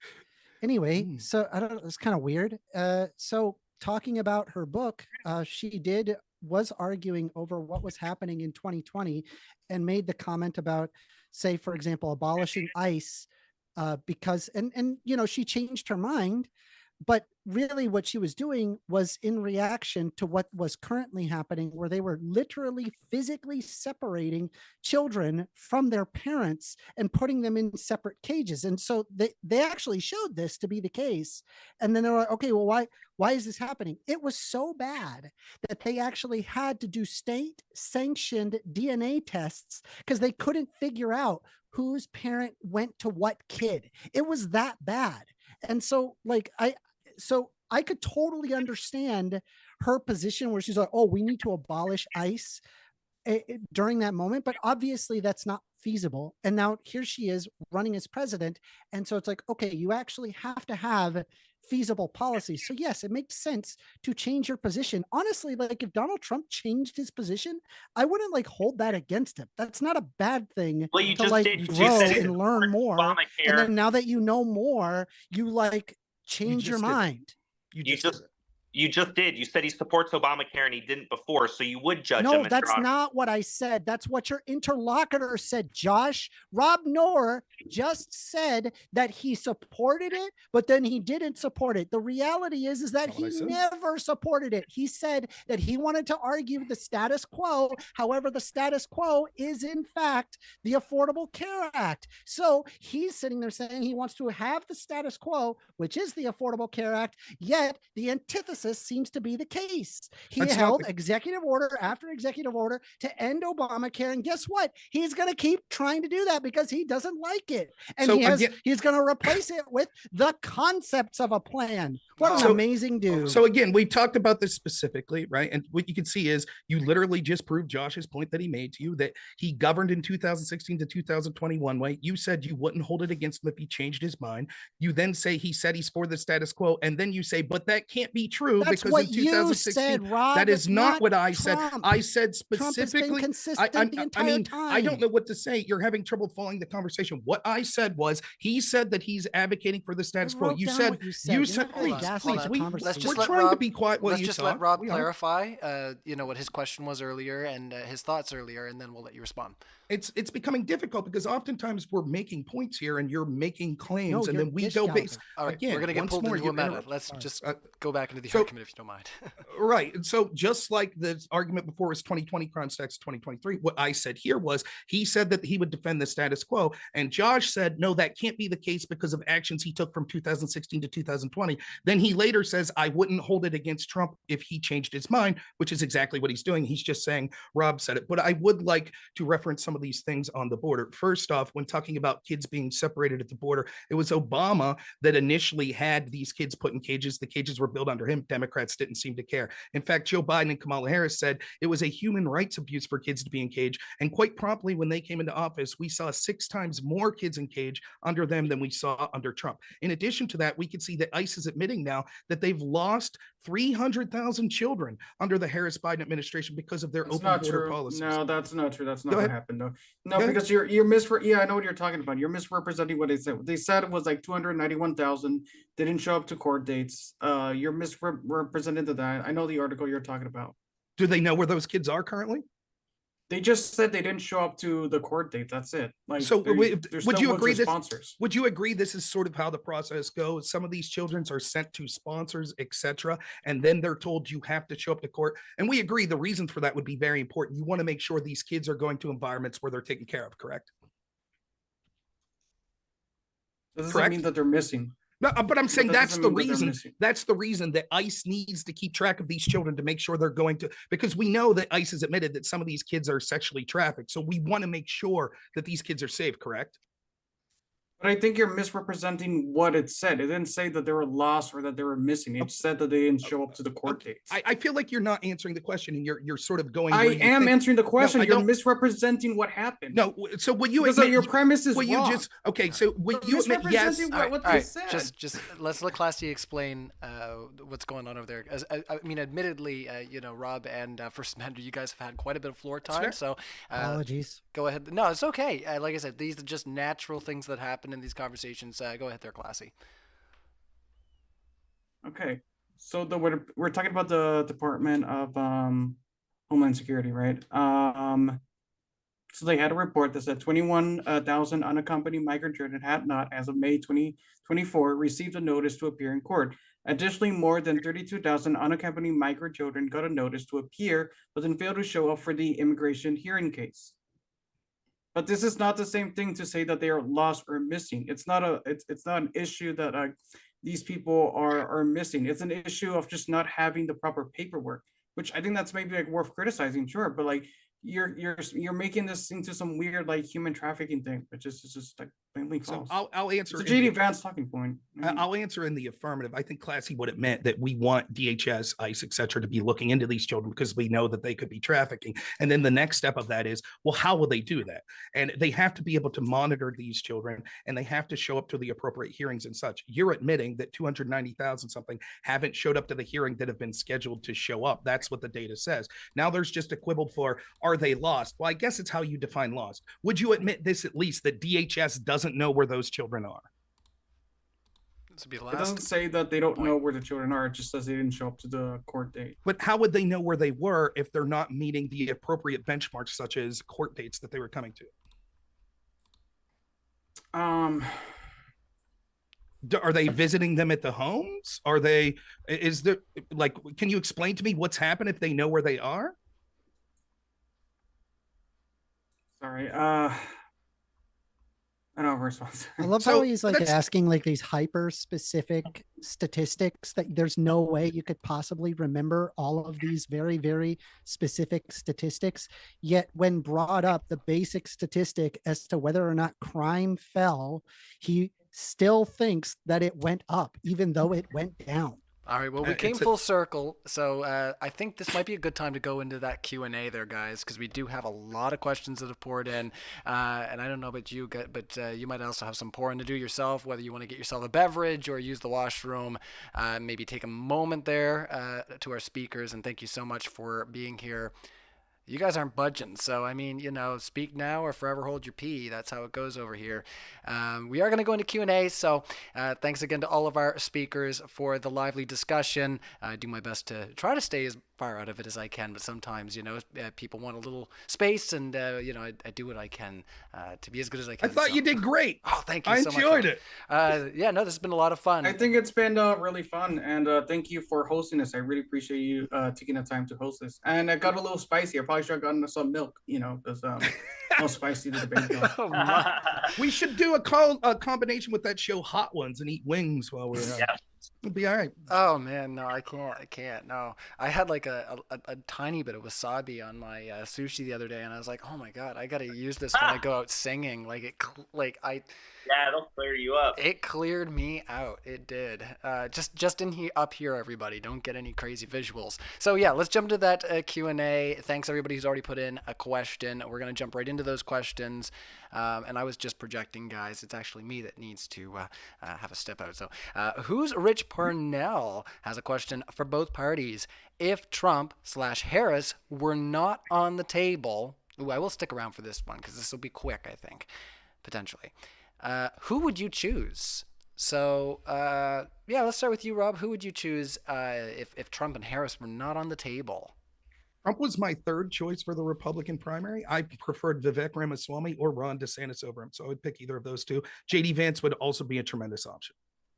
All right, you got some thoughts over there, Josh? You're nodding your head. You might Yeah, have an yeah. answer. I really like Vivek. You know, coming as a person of color that, you know, immigrated to this country, I think he brings a very unique background and a unique perspective on things. And I really like kind of his laissez-faire libertarian, you know, moral ethic that he kind of brings to everything he does. And that's where I tend to lean more politically is I'm a libertarian. I'm all about live and let live. As long Unless as they're I'm trans, not right? Unless they're transgender. well, and he didn't let me finish. So can I finish? Yes, go for it. That's fine. I mean, they interrupt constantly. It's kind of hard to say anything. Well, I'm glad you're all having fun, but go ahead, Josh. Sorry. Unless what they're doing impinges upon someone else's right, such as a woman's right to be in a woman's locker room without a man there.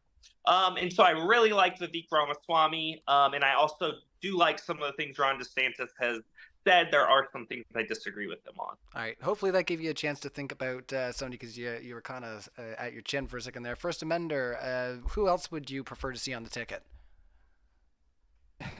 David Pacman. There. David Pacman would be great. I like him. He's good. He's smart. David He's not a Pacman. moron. Yeah, I like people who aren't dumb. Like, I can't do a David Pacman impression. I'm so sorry, Pacman. I can't. I don't know how I would. But go ahead there, Classy. Neurotic. Who would you prefer to vote for or have on the ticket?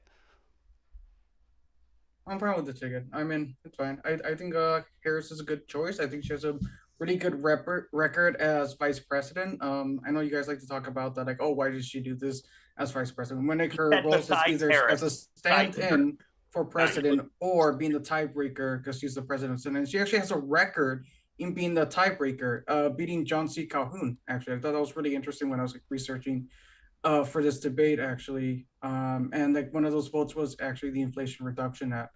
All right. I don't know if you want me to give a meme answer. Maybe Steve Bonnell II would have been cool. I don't know. All right. Let's carry into the next question there. In Destiny. Wow, that's banger for modern day debate. Who do you want to see as president? Destiny or David Pacman? David Pacman. It's Yeah, just I wasn't expecting that. just a fun question. Relax. Yeah, no, that's interesting. No, it's all good. Kriegstyle says, for all, when choosing between incompetence and corruption, what side do you choose? Those are our choices. We give up freedom on both sides. Why argue so vehemently for the lesser of two evils? Actually, just get into our live audience. First Amender sending out love to somebody. Thank you. Anyways, let's get into our votes. I'm just super pro trans. I love trans people. They're great. I'm sorry, I'm colorblind. I'm not sure. But anyways, modern day debate poll. If you guys have not voted already, right now we've got 401 votes. 45% are for Trump. That is the lead right now. 40%, 5% below that at Harris, and a whole lot of no one. I'm eating popcorn and watching the dumpster fire. So that's 15%. I think what I'm going to do is I'm going to put a new poll in our chat, one that's a little bit more broader, because I know some of the people that are in the chat just can't vote, so they're being pedantic. So I'll just say, who would you rather see U.S. president? So I'll close that in a second, guys. Trudeck says, you did a great job, Amender. So they're sending out their love back to you. That's Thanks, guys. I really appreciate it. Trudeck or Trudek. Maybe that's somebody that you know, but yeah, we always appreciate that. It's always nice.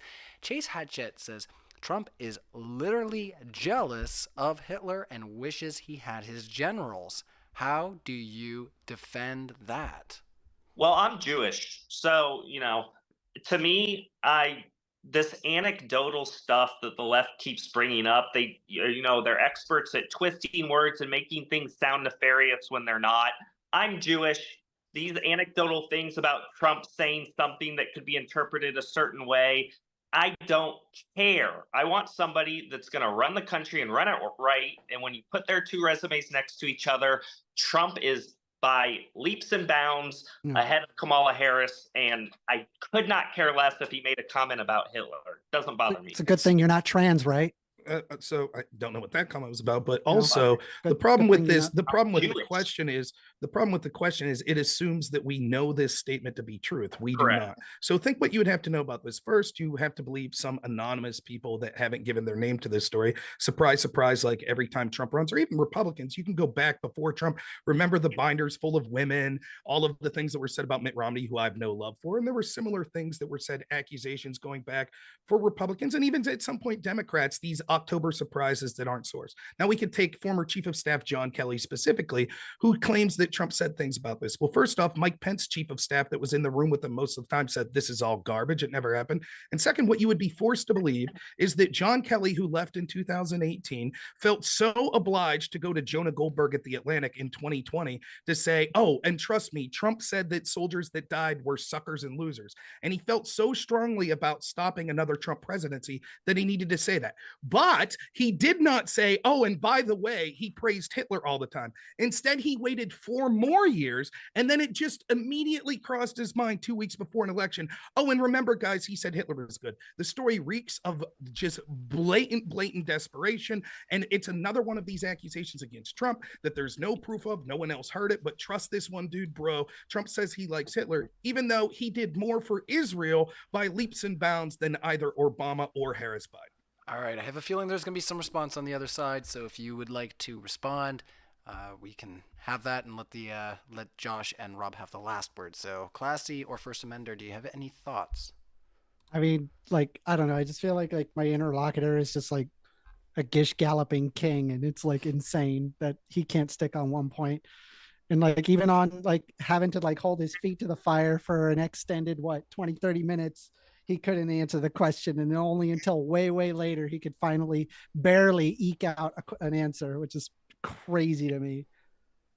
All right, did you have any thoughts, Classy, before we give Rob and Josh the last word? Or no? Yeah, Okay. just to anyone that's like watching this at home that lives in the United States and that's able to register to vote, depending on where you state and where you live, if it's already past the deadline to vote, obviously you can't do anything. But if you're already registered, please vote, do early voting, vote if possible. But yeah, please vote. All right. This election's very We'll get back important. to our question, though.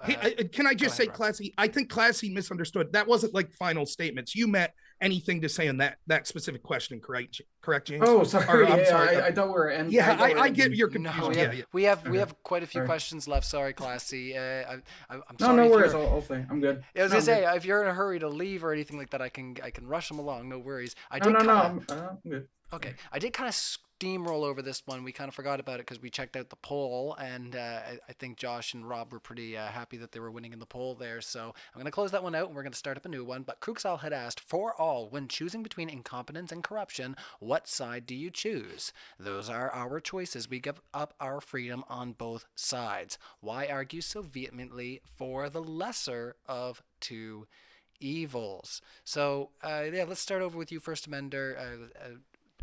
So they're coming at you. Why do you argue for the lesser of two evils? And I mean, I don't choosing perceive it incompetence that or way, corruption? but I mean, if you wanted me to work within your framework, I suppose I would say that like I would rather not the corrupt psychopath is probably my move. I mean, that's just me.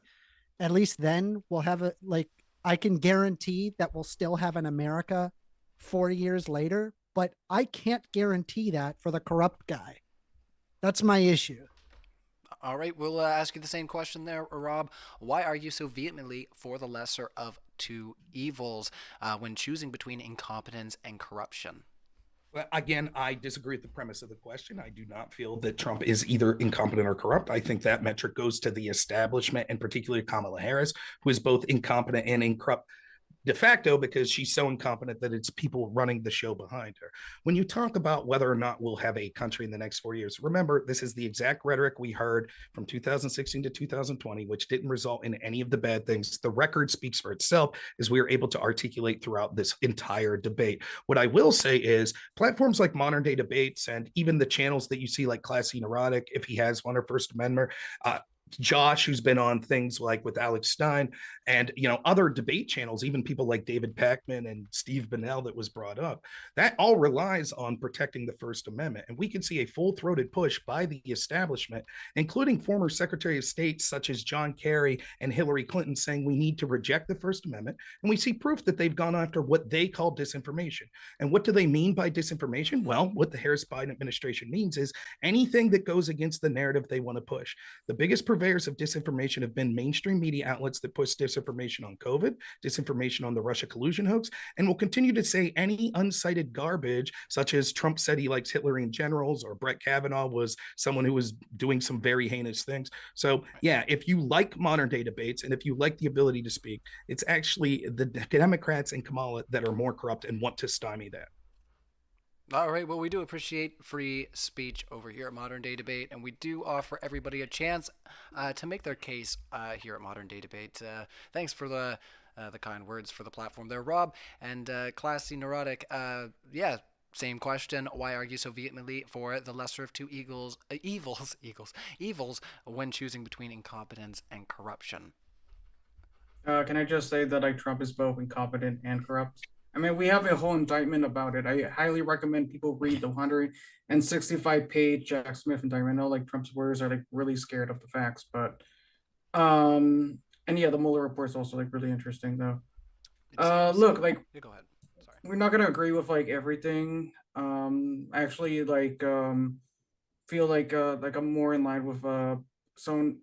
I would prefer someone who wasn't as progressive as Harris. I would have preferred someone who's maybe a little bit more moderate, and there are things about just her policies I disagree with, but at the end of the day, I'm confident that under Harris we would still have a democracy, that she would respect the peaceful transfer of power. But when it comes to Trump, I don't think he will. And yeah, I don't know, it's going to be interesting what we're going to see. All right, Josh, close us out on this one. Why are you so vehemently for the lesser of two evils? Yeah, again, echoing everyone else, I'd reject the premise of that, but assuming arguendo that's the case. With Kamala, like my colleague said, her incompetence lends itself to corruption because she's nothing but an empty suit. This kind of ossified system that's been in place in DC with lobbyists can continue on. The border can go unchecked. Her incompetence is leading to corruption and destruction, and that includes destruction of free speech. I am a libertarian, as I said before, and so I value free speech, free expression, our First Amendment. And it really is Orwellian, and it scares me how we now have this whole disinformation narrative that is giving the government carte blanche to shut down and censor any speech that they think is disinformation. Now, lots of the time, as we've seen it borne out, those things that were labeled conspiracy theories or disinformation ended up being factual, but they were censored and those people were punished for it. This reeks and smacks of an authoritarian state. I don't like it. I will always fight for free speech. And that's why I feel like I am forced to vote for Trump, because at least a dialogue and a dialectic will be allowed, and we won't keep going down this road of censoring people that have views that go against the official narrative. But right. Trump is not an authoritarian, right? Just what did he do that was so authoritarian when he was in office from 2016 to 2020? He closed down Lafayette Square just so he can have this really dumb photo shoot holding the Bible. No one's ever done that before. And he's also talked about mobilizing the National Guard to go down under radical left lunatics. Doesn't really seem like a free speech guy. Okay, can I respond to that real quick? So you're talking about May 31st, 2020, when he went to St. John's Church and read the Bible? That's what you're talking about? Yeah. Well, the internal report showed that first, he had no part of that decision of what the Secret Service did. And secondly, wasn't that immediately after the left-wing insurrection that used Molotov cocktails to burn down federal buildings, to attack the White House, so much so that the Secret Service had to move Trump to a bunker, which Biden then later joked about and told Trump to go back to his bunker? Why are you okay with that insurrection? Man, he's the king of Gish. It's not insurrection, though. Why isn't it? They attacked the White House in an attempt to get to Donald Trump, that he was under threat to the point Secret Service had to move him to a bunker. Then you literally, the next day when Secret Service tried to protect him, you say that's authoritarian. Did you also think it was authoritarian when the National Guard set up after January 6th? Or when the New York governor sent the National Guard to subways in New York? Did you consider that authoritarian? So regarding the whole Lafayette Square situation, though, the Secret Service, yeah, I mean, it was pretty bad. It was pretty violent. I don't support riots, but this is just not even like anything close to like what happened on January 6th. They put down like a temporary barrier. And like, what did they have plans? Did Biden tell them that, like, hey, we need to like kidnap Trump and like force him to, like, I don't know, like, many of the people many of the people in the crowd on May 30th were saying that they wanted to harm Donald Trump. Unlike January 6th, they actually set fire to governmental. 6th peaceful? Please let me finish. They actually set fire to a governmental building, and we actually saw the leader of the Democratic Party, the de facto leader Joe Biden, mock Trump for that. Trump, to my knowledge, never mocked the people, like the Congress people, etc., that were fearful. Well, he said, so what, when learning that people were going to say, like, hang Mike Pence. So, like, he doesn't even care about his own people. I don't know what you would bring that up. So first up, it's innuendo that he said, so what? Second, those people clearly weren't going to hang Mike Pence. We had an entire summer. But they literally put out the guillotines. What are you talking about? We have footage. They didn't have the guillotine. They had a gallows. That gallows was literally made with basically... I'm sorry. Let me finish. Okay. That gallows clearly was incapable of literally hanging a person. It literally had like that cheap nylon rope that you get that wouldn't be able to hold an adult human. And actually, you could see that an adult human wouldn't have been able to fit underneath that gallows. It was a prop, just like we saw things in effigy of Trump being killed over and over and over again with the left. We actually saw violence on the left that was supported more so by, let me ask you this. If Trump would have pushed a bail fund for the people on January 6th, the Minnesota Freedom Fund, come on. No, I'm not going to answer. Guys, was it peaceful? Yes. Was it peaceful? No, there was definitely violence on January 6th. I'm willing to condemn violence. Yeah, no crap. It wasn't peaceful. All right, nobody, but I'm not. Was May 30th peaceful? Nobody can see your full screen. If you want to do a share screen, we can't see quite everything you're sharing. No, you're good. You're good. I just wanted to label the fact that it was in fact a violent insurrection. For sure, it was. Like the footage is all there. Like I answered First Amendment's question. There's people who are like pro-facts, and then there are people who are like anti-facts who wants to sit there and pretend that it wasn't an authoritarian. I don't know what to say. I don't know what to say. He asked a question specifically, was it peaceful? I said, no, there was violence. And then he says, oh, he won't say there's violence. He's just going off on a speech. I asked you a question. Was May 30th the insurrection against Trump that sought to get into the White House using Molotov cocktails, forcing Trump to be removed to a bunker? Was that peaceful? May 30th? May 30th, I'm not aware of that. Right, you're not. Don't you think that's interesting? When Trump's life was threatened by left-wing mobs, the media didn't deign to report on it. I'm against that as well. No was it peaceful? Democrat is going to be in favor of killing Donald Trump. Then why didn't the Democrats demand an investigation? And why did Joe Biden mock Donald Trump for having to be moved to a bunker? I guarantee you, if there was an attempt at Donald Trump's life, if you think that there is no investigation, that would be crazy. I would be amazed to see that. I have a feeling that that's not the case. By the way, just a side note there, Josh, you called yourself a libertarian. I used to be a libertarian. I got news for you. If you are anti-trans, you are not a libertarian. All right, Josh. Well, I am. I'm for women. You're not a libertarian. Well, I am. I'm for women. No, you're not. Trust me, you're not. Can I talk? I'm for women being able to be in places unbothered and unmolested by biological men, where men aren't trying to invade their spaces, where they're not being erased by biological men. This is very basic science. And the fact women molesting women? Constantly trying to talk over me, and I think you're just coming off horribly to everyone watching. It's obvious you're very infantile and puerile, not only in your I will agree that it does seem lack thereof, but just in your ability to have a civil discussion. You talk and you monopolize the time, and when someone just tries to even answer your question, you constantly interrupt and try to talk over them. So I believe that my belief in libertarianism is congruent with my belief that biological men should not be invading women's spaces. In fact, I believe that's a prerequisite to my libertarianism. You cannot have libertarianism or freedom of choice if women are having their consent overridden by biological men. So yes, I do believe that biological men should not be in female spaces. We should respect females and women's consent. I think will just jump in libertarianism. Just because we could go down a whole other sphere here, and that's totally fine. We've got no problem exploring. I just wanted to answer his question. He asked the question I've been talking about 8% of this entire time. So I wanted to dedicate, 1 minute to respond to his question. Yeah, that's no problem at all. And I definitely want to say that, if this is something that you guys want to revisit and focus on for another... He asked the question. He keeps asking it. I just thought I'd answer it, and I think I did. Yeah, so I am saying that, yeah, we can revisit this at a later date with you guys, and let's try to, He's obsessed with it, not me. Yeah, let's try to focus on what we got here at hand. So no worries there, Josh. I'm not trying to pick on anybody, but yeah, I totally get what you're saying here. And if you want to have any more time on the floor, that's totally fine as well. Like I said, I want to be fair. But yes, I have a new poll up. It's Trump or Harris. Pretty straightforward. We got 61% voted for Trump. It's 39% for Harris so far. So let us know what you think personally right now. And let's get into the next question, and thank you again to our panel. Nominal says, men's for Kamala. Why did 51 former intelligence officials sign a letter that the laptop was Russian disinformation? It doesn't seem trustworthy, in my opinion.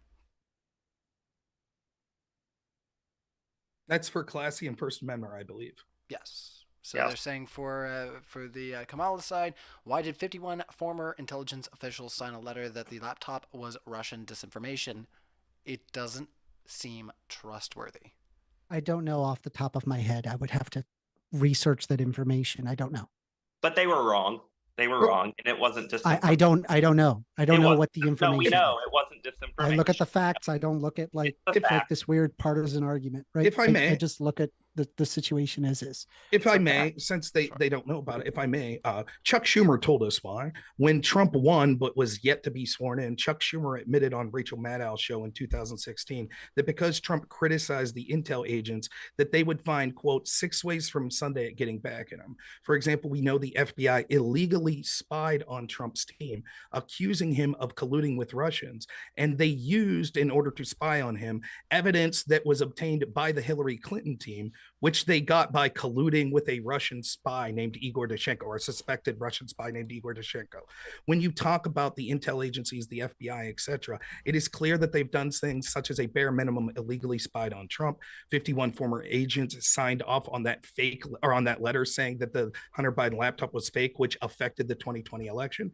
Polling shows that even Democrats admitted that as many as 1/3 of them would have voted differently had they knew that laptop was real. That would have been enough to swing the election. The intel agencies that you trust so vehemently have basically declared war on Donald Trump, which is the biggest example of corruption. Trump and Harris will eventually be gone, but a corrupt FBI and intel agencies will remain for the rest of our lives, and we need to fight back against them as they attempt to censor political candidates and the rest of us. All right. Any other thoughts on the panel before we move into the next question? No? All right. That was great. Thank you so much. And we're going to move into a question from Bonds. Says, Amender, how is having a negative... What is this? What does that mean? Cancel tilt affect you in your daily life? Thanks for the debate. A negative what tilt? Cancel? It's CANTHAL. I don't know what this word is. I could be wrong. I think they're talking about maybe the tone of your voice or an inflection. I don't know though. That's my best guess. Oh well, either way, it sounds. I sleep at night just fine. Things feel pretty good. My life is pretty good. I'm doing all right. Feeling good. That's great. Wholesome Joe, speaking of the wholesome feelings that we're experiencing here at Modern Day Debate, just tuned in. What cope did we pick for January 6th? Array Epps, open magnetic doors, Hillary's emails, Pelosi, Antifa, semantics. What did the MAGA choose now? So he's saying that you're picking from the hat, talking points for January 6th. So yeah, I'll hand it over to you, Rob. You're nodding your head. Yeah, no problem. I can address that. One, we correctly assume that people like the person to ask this question and our opponents would choose to not look at the actual facts and the records of things that concern Americans and instead lament about January 6th.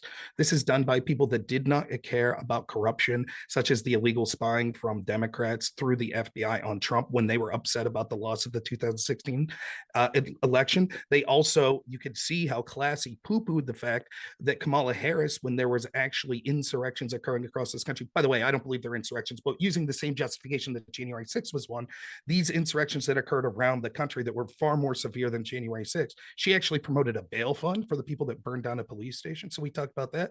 And I'd be happy, like I've done many times, to talk to people that specify on this exact topic and be able to actually push back on it. For example, we could see that Captain Sun, who was tasked with defense on January 6th, says that it was actually people in official capacity, such as the Sergeant at Arms, that answered directly to Nancy Pelosi, that refused to allow him to have proper security for the reasons of optics.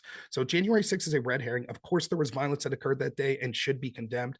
But unfortunately, Democrats led that to being inevitable by having security be lax that day and by gaslighting America to thinking that violence is the answer when they either defended or stood by and did nothing as the left committed violence while the rest of us were locked down in the entire summer of 2020. All right, let's chew on there. Did you have any thoughts, Classy or First Amender? Not really. No, not feeling that one there, Classy. We can move on. Sorry, one more time. What was the question? So it was more of a response to what Rob may have just put out there, but they were saying basically. I mean, the dude just gallops like 12 points. Like, I don't know what to. They're talking about January 6th, so they're talking about like what are your responses for January 6th? So he just presented. Okay, fair enough. So yeah, I mean, January 6th to me, like from what I observe, it's basically a scar in what is the peaceful democratic processes. I don't believe that Donald Trump should be anywhere near power, especially considering that he has basically created situations where, I mean, he would write a single tweet and destroy decades worth of diplomacy. That happened when he decided that he wanted to move the embassy over to Jerusalem. For anybody who doesn't know, I'm sorry, I'm moving off topic on the point. The point is, he shouldn't be anywhere near power. He has created this vitriolic stance that, I mean, I will take any milquetoast Democrat. Hell, I would take a dead dog over Donald Trump. I absolutely would. I would go that far. What a strange thing. Can I ask just a real quick question, if you don't mind? You mentioned, like, I think it's ironic we're saying that Trump supports Hitler, and then you mentioned him moving the embassy to Jerusalem, which Israel really liked. So I'm just curious, First Amender, in the Israel-Palestine conflict, are you of the camp that Israel's committing genocide? Yes, they are committing genocide. That's so correct. It's interesting that I think, I'm not taking a stance on that issue, but I think it's funny that the person that's going to be vehemently against Israel is criticizing I'm not Trump against from Israel. allegedly... I'm anti-Netanyahu. Okay, so but that's saying that you need to Israel understand right that my now is position committing is a lot genocide. more complex than just like this. It's going to say left winger, so it's going to say that Israel is committing genocide is going to believe someone yes, and think it's so serious like John Kelly that says debate. that Trump likes Hitler. So. Another debate that we can, like I say, visit there, guys. You got all kinds that we could get into, but we're gonna carry into another super chat. So thank you so much to everybody who's put into the super chats. You guys are putting into voting for our poll as well. We'll review that shortly. So thank you to everybody in our live chat. We are doing super chats right now. So if you have any questions for any of our speakers, now's the time to get it in. They are entertaining these chats right now. So a big thank you to all of our speakers for once again coming out and entertaining you guys and answering your questions. We really do appreciate it here at Modern Day Debate, and I hope you find it valuable as well, our speakers. So Fat Ass Dogs asks the question. Would you vote for a fat ass dog? First Amender, because he's in our live chat. Sorry, Yes, what was the this answer question? is Sorry, yes. what? The answer Sorry, is always no, yes. no, just ask. Yes. All right, so question What was to the Kamala Yes. supporters. If Kamala Harris is a trustworthy leader when it comes to the border, then why did she support abolishing ICE in 2020? And would you guys Great support question. that position? Gotcha. Well, the good thing is she never did. So yeah. Well, I mean, I'm looking up. I that information that is in fact the case. She did say that in 2020. Yeah, I mean, I don't support that. At the same time, I think that like we need to reproach not using 12th century solutions for 21st century problems. I think we need to look at what our amnesty policy is and just make it easier to become a citizen or easier to get a green card. Then you're just going to have a lot less illegal immigrants. I mean, if voting is the concern, like, oh, they're going to all vote Democrat, even though like there's lots of Mexican immigrants that are absolutely voting Republican, and same thing with Cubans. So like, we don't have to deal with the xenophobia. They work really hard. Why not just have like a decent amnesty policy so we don't have to deal with this stupid wall nonsense that literally can be circumvented by just paying a $500 plane ticket and a tourist visa. And you could either also pay for cartel coyotes to make it across the border. There's a lot of ways to get to the border, and a wall doesn't really fix that problem. Let's let Josh respond. I think Josh. Go ahead, Josh, if you want. Josh was making some physical cues there. He's got some thoughts. So. Go ahead there, Josh. Well, I just think, and I realized who First Amender reminds me of in talks like it's Steve Buscemi. I think that's maybe who people are thinking of. But I just wanted to Buscemi, say, yeah. he throws out there xenophobia, transphobia. Me and my colleagues said at the beginning that what they were going to do is launch ad hominem attacks on people. They were going to call them bigots. They were going to say Trump was call it what it is. They were going to say Trump was just another Hitler. We predicted all of this and exactly how they were going to talk. Because he is. Done it. But just because a policy or something militates against the interest of someone who's Latin America or someone who says they're trans, it doesn't ipso facto mean that thing is in fact transphobic or xenophobic. And so they're just really experts at trying to dodge the issues, deflect from the issues, and then launch an attack and say something is xenophobic or transphobic. And I'm sure other people are noticing that. First Amendment, can I just real quick, just to clarify your position, you agree with Kamala Harris that says her values haven't changed, correct? No, her values change all the time. It's fine. So she's lying? She's lying when she just announced at the debate that her values haven't changed? Based on what time scale, Rob? She's being asked specifically about her commentary in 2020. And she says... Wait, you said it from 2020 to 2024 correct. Then? Yes, and she said in 2024... Okay, so what policy are you referring to? Let me finish. When asked about, in general, the changing of her policies, she said, quote, "My values haven't changed." Do you think she was lying when she said that? I don't believe a mistake is a lie, but do you think Donald Trump lies? No, that's not. I understand the deflection. I'm just trying to ask something specific. It's not a. It is a deflection because I don't think she did lie. I think she's being honest. She says when asked, she's like, "Look, Classy, tell me if I think I'm trying to steal, man. What you said earlier was, well, she's just learned more. It's not that her values have changed. She just now understands that certain things are practical and things in the past may not have been. Correct? That's sort of what you were saying. But you don't think her values have changed, correct?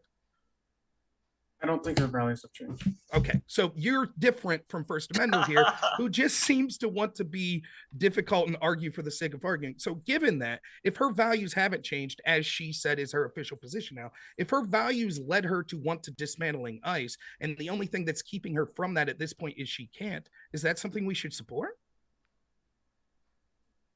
Your statement is so broad. You're saying her values changed based on what? What exact speech are you referring to? I'm referring my position hasn't changed. On what? What is she talking about? In general, I would probably say in general, yeah, that would result in something being different for another. Like, what is this argument? Okay, the vagueness of it is because this is Kamala Harris's work. You're right to be confused. You're making the argument. It's not that I'm Not making Kamala. an argument. Am I talking to Kamala right now? I am articulating what Kamala's argument Oh my was. God. Her argument was that the reason when asked about changing so many policies, she said, well, my values haven't changed, and then gave this vague platitude that didn't explain what policy positions have changed. Okay, so it's not her statement, it's her values. It's That's her correct. statement her values that haven't her values changed. haven't changed. That's Wait, her her values have not changed. That would That's- be correct. But you just said that wasn't That correct. they had. No, because a value isn't a statement. That's not necessarily the Okay. same thing. I think you're confused. I'll ask one quick question. This is a simpler one. You said that walls don't work. Kamala Harris used to agree with you, but now she's saying part of her plan is building a wall. Do you condemn that?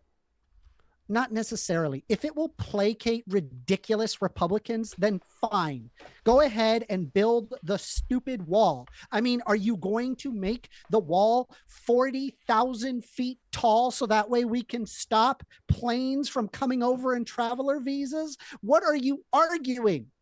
Assume there is a wall. Assume that you can just eminent domain every single bit of land, which, by the way, you're already going to deal with a problem there. Assume that you get all of that and you get all your eminent domain, you destroy all of that habitat, and you screw over all of the Native Americans that have areas that have ownership over that land. Okay, now what, right? You've created your wall. They're coming over in tourist visas. What did you accomplish? Okay, like we could talk about the effect of the wall, but I don't think that's germane to the topic I'm talking right here. God. What we're talking about is, okay, let's say that you're right, that the wall's bad for all the aforementioned you just said, eminent domain, taking land away from people. Kamala supports the wall. I think you broke him, Rob. Right, that's what I'm saying. Yeah, I just said Kamala now supports the wall, and you were like, sure, whatever, and then gave a bunch of reasons the wall was it's bad. to placate ridiculous Republicans that keep wanting this stupid 12th century solution to 21st century problems. Yeah, just to get the Republicans to shut up. So I just want to be clear. You're for her plan to spend millions of dollars I on a am wall. for spending billions of let me finish. dollars to shut you up on this point. So you're for spending these millions of dollars that she's suggesting, which will lead to all the harms you talked about, eminent domain, taking land away from people, that'll be easily circumvented by just flying over a sting. You're for all of that, all of those horrible harms that you outline, if it means, quote, to shut up Republicans. You're for all of those. Okay. Yes. You're an Then unserious they'll stop person. talking the silly points. Yes. And then we can actually talk about serious, actual things that actually matter and not dumb border wall crap.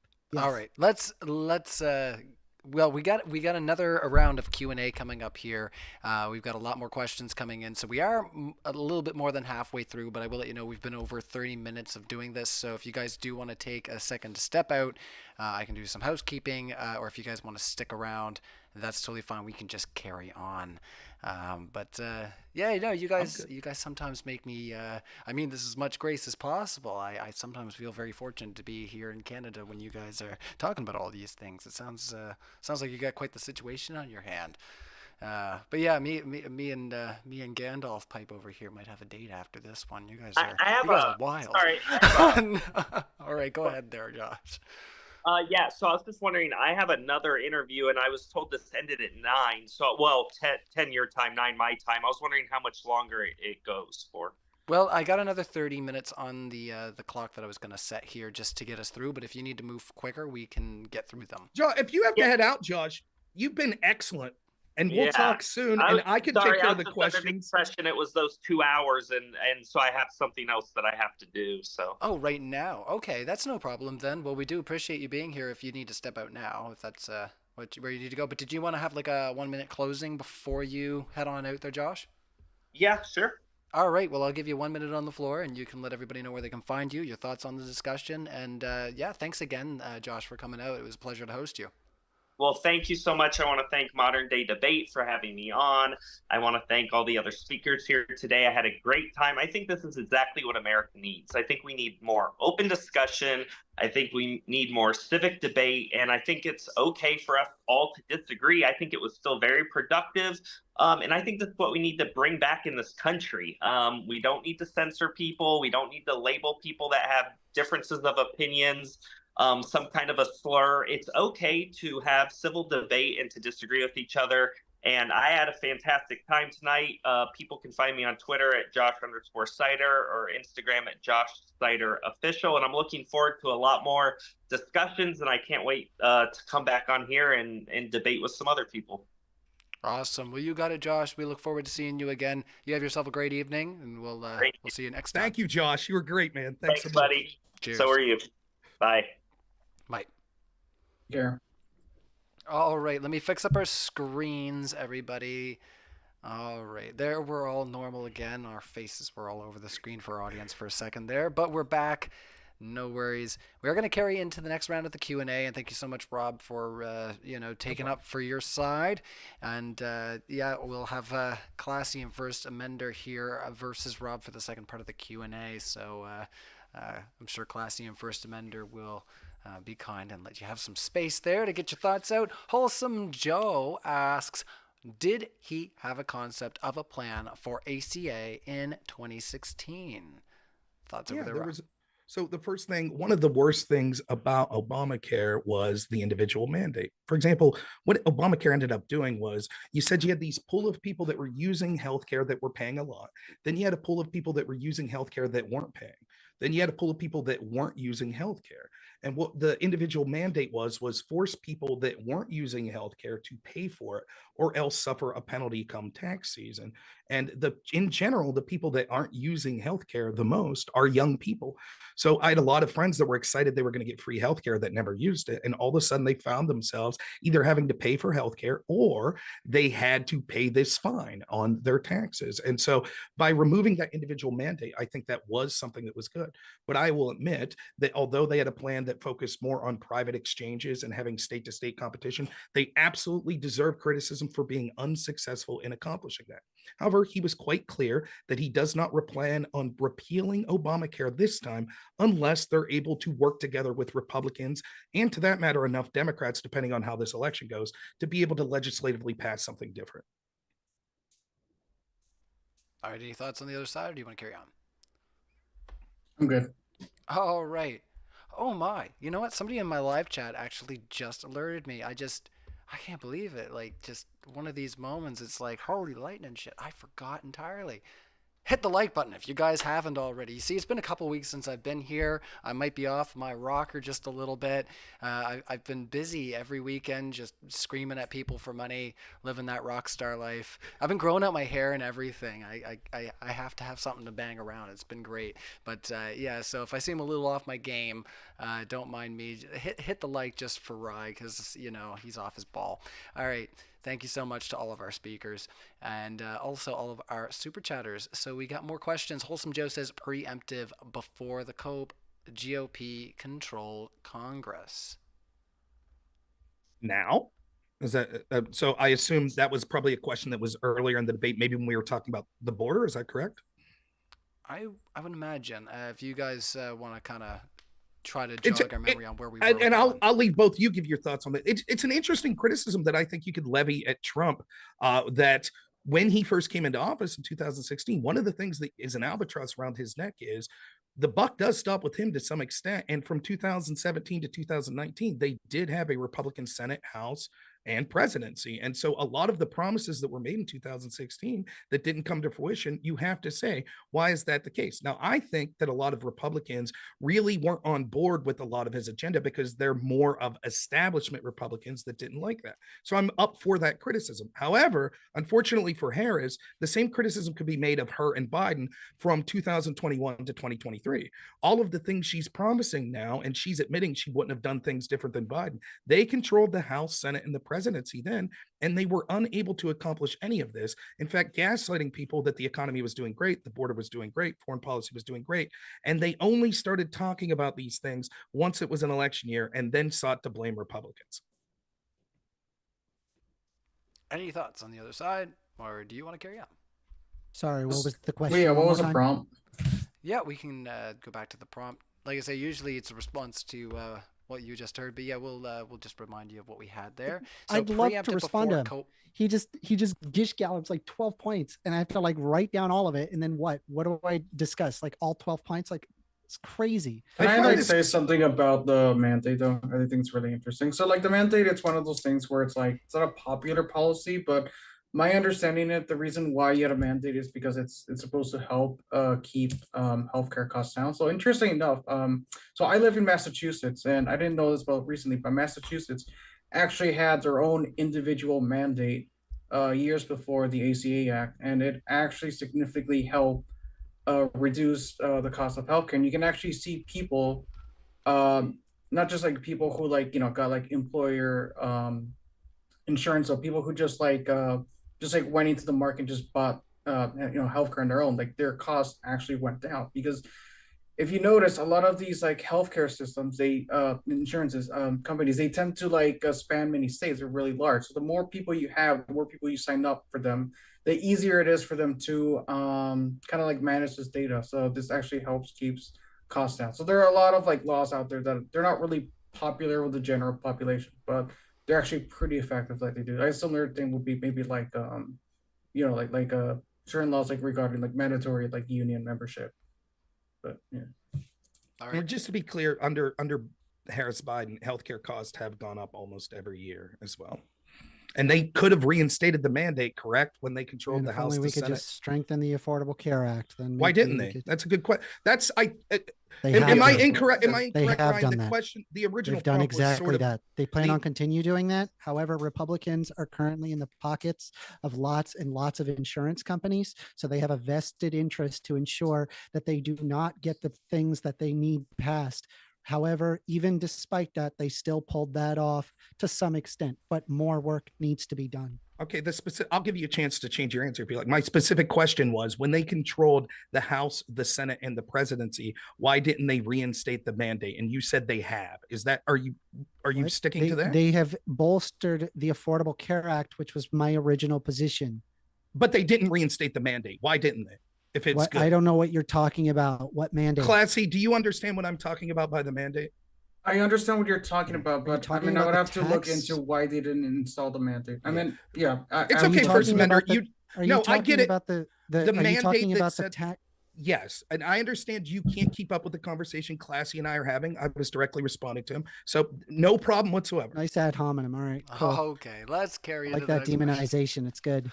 You guys are having fun. I hope you're having fun. I'm having a anyways. blast. I was It's gonna great. say it's all in the spirit of good debate. I hope so. Anyways, you guys. You know, I don't want to get into this this after Zoom chat and really have you guys biting each other's head off. No, I think if they wanted to do that, they'd do that on screen, guys. These guys are better behaved than they want to let you believe. Lunatic Thinker asks, and this is a big one. Says, question for Rob GPT. Oh, they're coming at you spicy right off the bat. Is there any reason why someone forced to run with a different VP because only a handful of the people who worked with him endorses him, excluding his previous VP obviously should be trusted? First, love the Rob GPT comment. The cope from the Destiny Rage Quit Wikipedia Warrior fans is always sublime, so appreciate that. Second, yeah, just like with Kamala Harris, who had like a 90% turnover rate with people that work with her. It's true. A lot of people that work with Trump actually ended up disliking him. That's because one of the things Trump bragged about is actually one of his weaknesses, and he deserves criticism. He bragged, I put the best people around me. He did not. He is someone who was running against the establishment, and much like Chuck Schumer said, they would find 6 ways from Sunday at getting back at him. What he found was that the people he put in that had, quote, expertise to be in these cabinet positions were people that were antithetical to him actually making significant changes. For example, we could see the military brass deign to lie to him when he decided on a correct policy, which was to bring troops back from Syria. And yet they lied about the amount of troops that were there so that they could keep troops there. So yes, it's true. There were people that disliked him that were more pro-establishment. They leaked against him in illegal ways. They tried to sabotage him in illegal ways. And there are certainly some that may not like him. That has happened in other administrations where there are individuals that leave disgruntled and don't particularly like someone. So that's okay. It's irrelevant to the greater issue that we're talking about, that a Trump presidency, we could see his record was far superior than Kamala Harris, who admitted she wouldn't have done anything better than Biden. Yeah, still coronavirus. But anyway, do you think that there's anything do you think that there's any validity behind the things that people have said that were a member of his cabinet and left? Is there any validity? Yeah, that's a very broad statement. I'm sure many things that they said would be, for example, they may have said Donald Trump is surly. There absolutely could be validity to that. You think Do you that have anything the specific best that you thing want to to ask? argue is that he's surly? No, you asked me a general question. Do I think anything criticism they had could have been true? Of course, some of the criticisms could have been true. Do you have something specific you'd like to ask me? No, not really. Okay. You guys got it. Let's carry into that next question. Thank you so much from our super chatters and to our panel for answering your questions. Let's see here. Sorry, Emily A. They had said, Josh, will you marry me? Your voice brings me so much joy. Unlike the Kamala campaign, key, they say.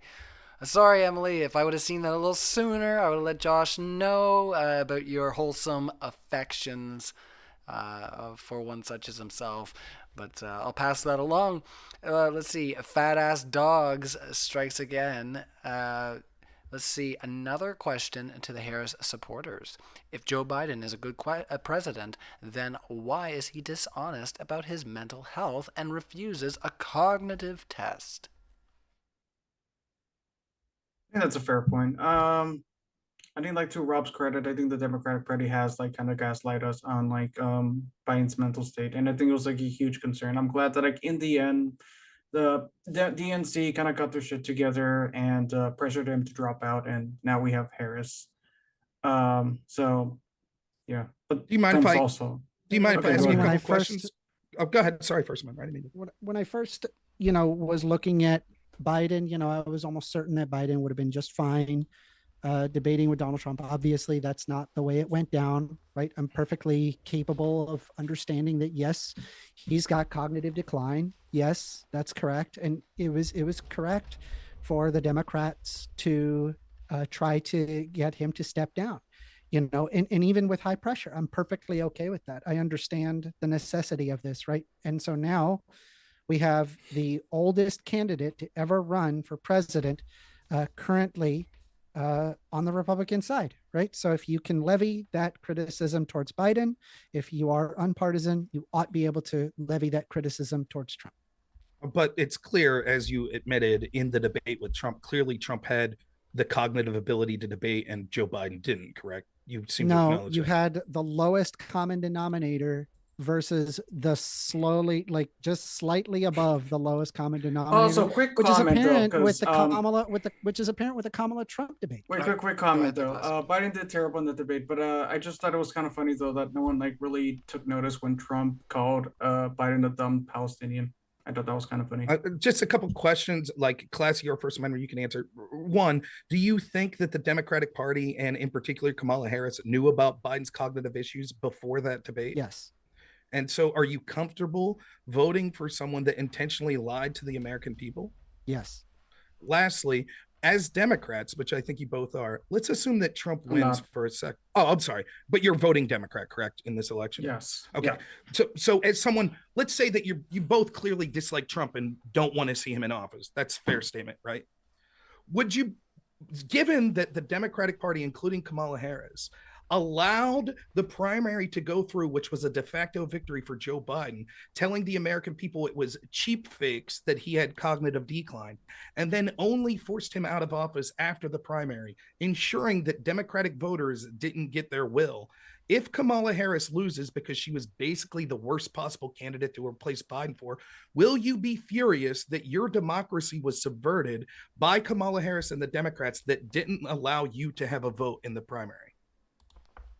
What that happens in any primary. No, that's not true. Can you name me that another happens in lots of primaries? No, where that's they select their candidates. Like okay, if it happens all the time, you'll be able to give me one example. Can you give me one example of when the entire party knew that someone had cognitive decline to the point where they were incapable of running for office, and yet I'm they saying that lied they to can the American select people in the primary. Trump. That's not true. Trump They doesn't can have those select abilities. people in the primary. Yes. No, it I doesn't understand. require a democratic process to That- select who's going to be the running mate. You are correct that legally it doesn't. However, it is Okay, still so then what are you arguing? because we're not just concerned about what's legal. The Democratic people, I'm not a Democrat, so why would I be enraged? That's What the I'm case for saying, Republicans. please let me finish. I'll explain this to you, right? Like what I'm saying is, I'm not saying it's illegal for them to have done what they had. I say my friend that's a Democratic voter He really wants Trump to be kept out of office. He was lied to about Biden's health. And so they voted for Biden in the primary because he's the incumbent and they almost always win the primary. Has Trump Then, lied to you? please. Then promptly, Dude, what stop ended up gish happening galloping. was, Just- I'm not gish galloping. I'm explaining the question. bringing It's one 12 central point. points. It is not 12 points. It's one central point. The point I'm making is quite simple. They lied to people to ensure that Joe Biden won the primary and so that the people wouldn't have a voice. And then they installed Kamala Harris. You're Gotcha. like, yeah, Did but Trump it's lie to legal. you? Question was about Trump is lied past. cognitive test. For Okay, Biden, so less you're work. okay with your candidate lying to you. Can you name me one politician that's never lied? What? Can you name me? But I I'm not answered the your one question. arguing this. I answered your question. Understand? Can you name me one politician that's never lied? Jimmy Carter. That's not true. Will you admit that there are different types of lies? What do you mean? Jimmy Carter always told the truth. Will you admit that there's different types of To a lies? fault. What I'm What? saying is the unique situation here where people basically, I mean, it's like there's like lying, and then there's like 30,000 lies during your presidency. I will Alright. keep It's my like a point whole as nother succinct, level of if I lying. can just real quick, Ryan, I'll Alright. keep my point as succinct as possible here. No. I'm merely saying No worries. that Democrats should be furious that they didn't get a say in who ultimately would be their candidate because they were lied to, which made Joe Biden the de facto incumbent that wins the primary. And then immediately were told by people you admit were lying, Yes, never because mind, he he was the can't be there, president. and their votes didn't matter. That's how that works. The All incumbent right, always we're ends up moving being on, the so next I running mate. appreciate you, First Amender and Rob, for getting your thoughts out there. Sorry. Like I said, I think the audience has definitely gotten flesh out on that one. But let's get into the next one before we cut too deep. You guys are just going at it. That's fun. We don't mind that though. That's what modern day is all about. Modern day debate, I should say. My goodness, like I said, I can't do this. I'm just too tired. No, honestly, guys, hit the like button. Appreciate you hanging out in the live chat, asking all your questions. But yeah, let's see. The Heavy Hearts Show says dudes on the left are fake patriots. Oh, he's just coming in to say. Some people come in to say I'm a true nice patriot. things. I'm trying to fix this that's behind me. See what's behind me? I'm trying to fix that. I want to fix that.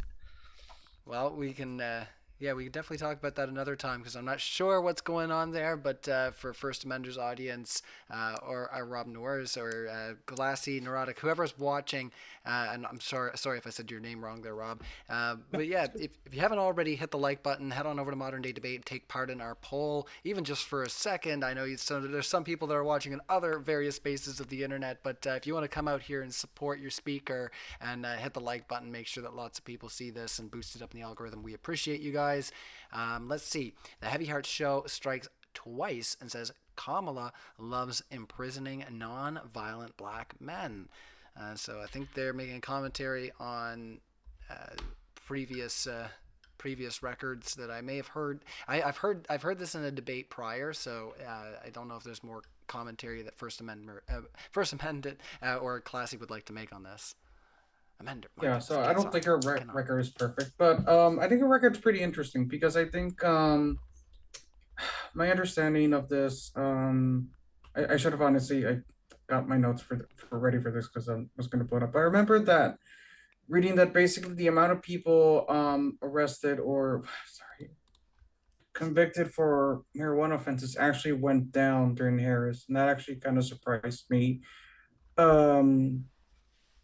When I was looking at sorry, my brain's not working here. But like basically back in 2020, I didn't want her. Yeah, I didn't want her as candidate of choice. And one of the things like I heard was like, oh, she was just like locking up like black people in prison or whatever, and I kind of believed it. But then I looked into it on my own, and I found out that it's actually not exactly like that. And she actually has a pretty good record. And I remember reading about it. She actually started a program to reduce recidivism on the youth, and I think that's pretty good. I think she's a good example of someone that's trying to work within the system to reform the system.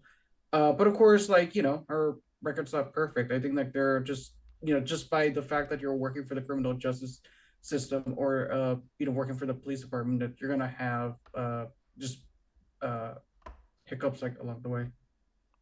Yeah. Do you want to carry on? I think we got another one coming in from Heavy Hearts. And also, Classy, yeah, no worries. Yeah, like I said, I've been having a couple brain tunes myself here. It also can be difficult when you have full-on headphones. I usually just have a single earbud in. It's a lot easier, I find, just with a single earbud. But when you get the full, wrap around. It's the audience is gonna get me for it's that. But when you get also- your full headset, it's going to it does mess with you a little bit. Your I think when you moderate too, especially when you're trying to bring up super chats, you're it makes it difficult to do that stuff and sort of listen to the back and forth. So I think you're doing a fine job. Oh, no worries. I just know sometimes I'm right on it. I didn't do my red, yellow, leather before this gig. You know how it goes. All right, so the Heavy Hearts show strikes third. Says first Amender has a trans asphyxiation. Pretty weird. Keep virtue signaling. It's still clear you're a bad guy. LOL. Well, that's not very once again, he's not being very kind on the end there, but did you have anything to say to the Heavy Hearts show right quick? So I'm used to it, but bro, I got to tell you, I'm very pro trans people. I love trans people. I love the inalienable rights of all individuals, and that includes the rights of trans people. And the reason why I said that, I'm not going to talk bad about him, but I don't believe that you're a libertarian if you believe that the government should come after your body and tell you what to do with your body. And yes, that includes trans people in bathrooms. So if an adult feels that they are actually really a 10-year-old, should they be allowed to use 10-year-old bathrooms? That has nothing to do with trans people. I don't know what you're talking about. Well, I'm just saying that would still be the government telling certain people they can't do something with their body. That has nothing to do with trans people. I don't know what you're talking about. The question I'm asking is, you clearly say that there's a limit. At some point, the government's allowed to step in, even a libertarian. I'm referring to trans people, not okay. People but I'm asking you. We have age of consent, and I'm not. I'm asking you. I believe in like some level of regulation, and I'm perfectly okay with age of consent laws. Okay, I don't know what that's the only Right. You're being competitive. We'll let Rob ask his question, and then we'll let you close this. You don't have to be competitive. I'm just saying, at some point, you would say, yes, it's not a violation. I'm saying libertarians, not a libertarian. One second there. When he asks, we'll let him ask his question, and we'll let you close this one out there first, Amender. Right. I'm just making a point about not being a libertarian, because if he feels that this is encroaching on other people's spaces, you could still be a libertarian, think that you think he's wrong on this specific issue, which is fine. I'm not wading into that debate. I'm just trying to see how far this stretches to say, you would clearly say it could be a libertarian position to say, well, we don't want adults in locker rooms with children. You would be okay with that, correct? Saying that they couldn't do that. Adults in locker, where are you going where there's like children in locker rooms? Well, for example, like restrooms in elementary schools. I guess There's 10-year-olds not I guess 12-year-olds. So when I was in junior high, we had locker rooms. We showered in the gyms, etc. Yeah, in high school. Like, okay, what? 12-year-olds then. But then instead of 10-year-old, let's say 12-year-old. Would you think it's a violation and against libertarian principles if we said we don't want? Yes, in middle school, I had showers in locker rooms. Would you say it would be against libertarian principles? I assume what you would say is, of course, that's fine to say that adults couldn't be in there. Correct? I That's mean, what like, you would say. as long as there's not any abuse, I don't see any issue. So you would be Just leave okay with people alone. allowing adults to identify as children and use locker rooms? When the with hell did I say that? Okay, that's the clear question that I was asking. So you're against it, I've which I already assumed said you no would- to that. Why are you Okay, asking? that's all I was again? saying. You're being very combative. I just assumed you would say no, and I'm just trying to make a point. You could disagree on whether or not he's correct when he says that's a violation of women to allow biological males in, but I'm just saying that idea isn't against libertarian principles if he's right Yeah, it on is. that point. Last thought for Yes, First it is. Amender. Was that hit, First Amender? You want to carry on? Yeah, that's it. I'm sorry. No, no need to be sorry. Like I said, we're having fun. This is all part of having the debate and having the discussion. So, Radical Coder, glad to see you hanging out in the live chat. Maybe we'll see you on Modern Day Debate here again soon. Definitely hit me up in the emails and whatnot, and we'll see if we can get you in. So, Radical Coder asks, just got here and heard Josh Stradamus predicted someone would talk about xenophobia in a debate about a guy who tried to impose a Muslim ban. That's so impressive. Yeah, I wonder if we were talking about Obama if we would have also been saying that he tried to impose a Muslim ban, because the ban that he suggested was used as the countries that were suggested when Donald Trump actually did use policy to temporarily halt certain countries that had a record of terrorism. The list from those countries that he got was directly from what Obama and his State Department came up with. So I wonder if our opponents here would have been saying, this was xenophobic of Obama. Do you think when Obama suggested that those countries maybe should halt the amount of people that are coming because they were supporters of terrorism, was it xenophobic for Obama to do that? I think if you're targeting specific dangerous individuals, that's very different from targeting a group of people. So if you target no. a specific, okay, well, that's basically the policy that Trump ended up advocating for. One other question I'll ask about this, because Classy, But you he brought this wasn't up earlier. targeting specific individuals. He literally targeted all Muslims. Okay. One other question that I'll ask you specifically, Classy, because you brought it up earlier. You did talk in your opening statement, you talked a lot about, so, or maybe it was you first, remember, I apologize if I don't, it seems like a while ago, the opening statements, and some of it was quite melodical. So it's difficult to remember exactly what was going on. But you both seem to speak of sort of Trump's xenophobia and the fact that he was talking about certain things that it increased hate crimes. If hate crimes went up against Russians after the Russia collusion hoax, was that xenophobia on the part of Democrats? No, Why not? because they were specifically criticizing the Kremlin and not Russian people, though.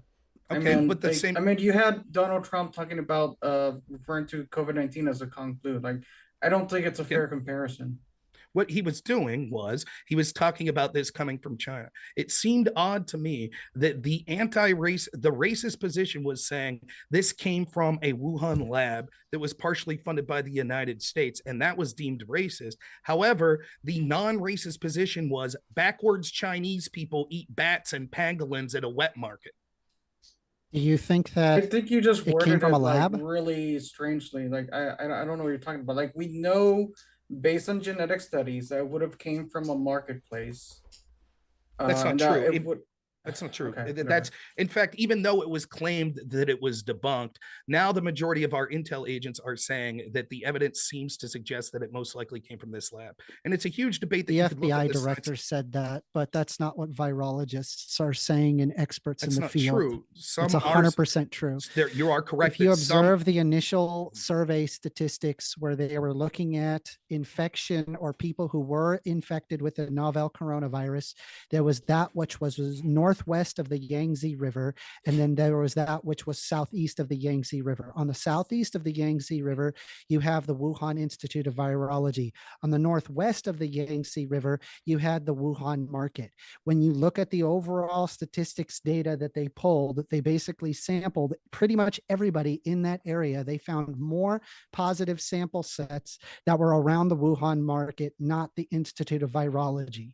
That's one big, giant problem that is a very strong indicator that it came from the Wuhan market, not from the Wuhan Institute of Virology. So there's a lot of ins and outs that we could talk about the specific science of it. Your claim that sort of is all encompassing that virologists are suggesting that is true, that there are some virologists that say that. It's not However, some. so you're saying it's all. It's a That's your consensus. argument. No, most. It's Okay, Almost there all. are very credible virologists that are saying the opposite. Also, we could see that Okay, but that's not most. So, for example, we saw 51 scientists. You're right. Did I'm speak sure up. there's physicists that Please. are flat earthers. Please, why do you find it so difficult to allow someone who's trying to engage in a Because back you and forth say with so you? many wrong things. It's I not have to true. rebut It's you. your opinion that they're wrong, but if It's you're not winning the but I debate, you're not gave you, doing I great gave you anyways. strong facts. No, I you gave you facts. didn't. I You just said- did. Yes. No, you that- didn't. There were What you did- independent researches of that's that. not that's It's not true. You're ridiculous. not giving facts. You're Yes, it continuing is. to interrupt. You This can is pull what this you up did. in I just brought up data. something specifically. This is You under the can't even WHO. follow- You We're can letting pull- Rob, follow we're a gonna let Rob have the conversation. last word on this one. Sorry. You're incapable of following a conversation. I'm not saying that it wasn't facts that you talked about the Yangtze River, etc. I'm saying that you said something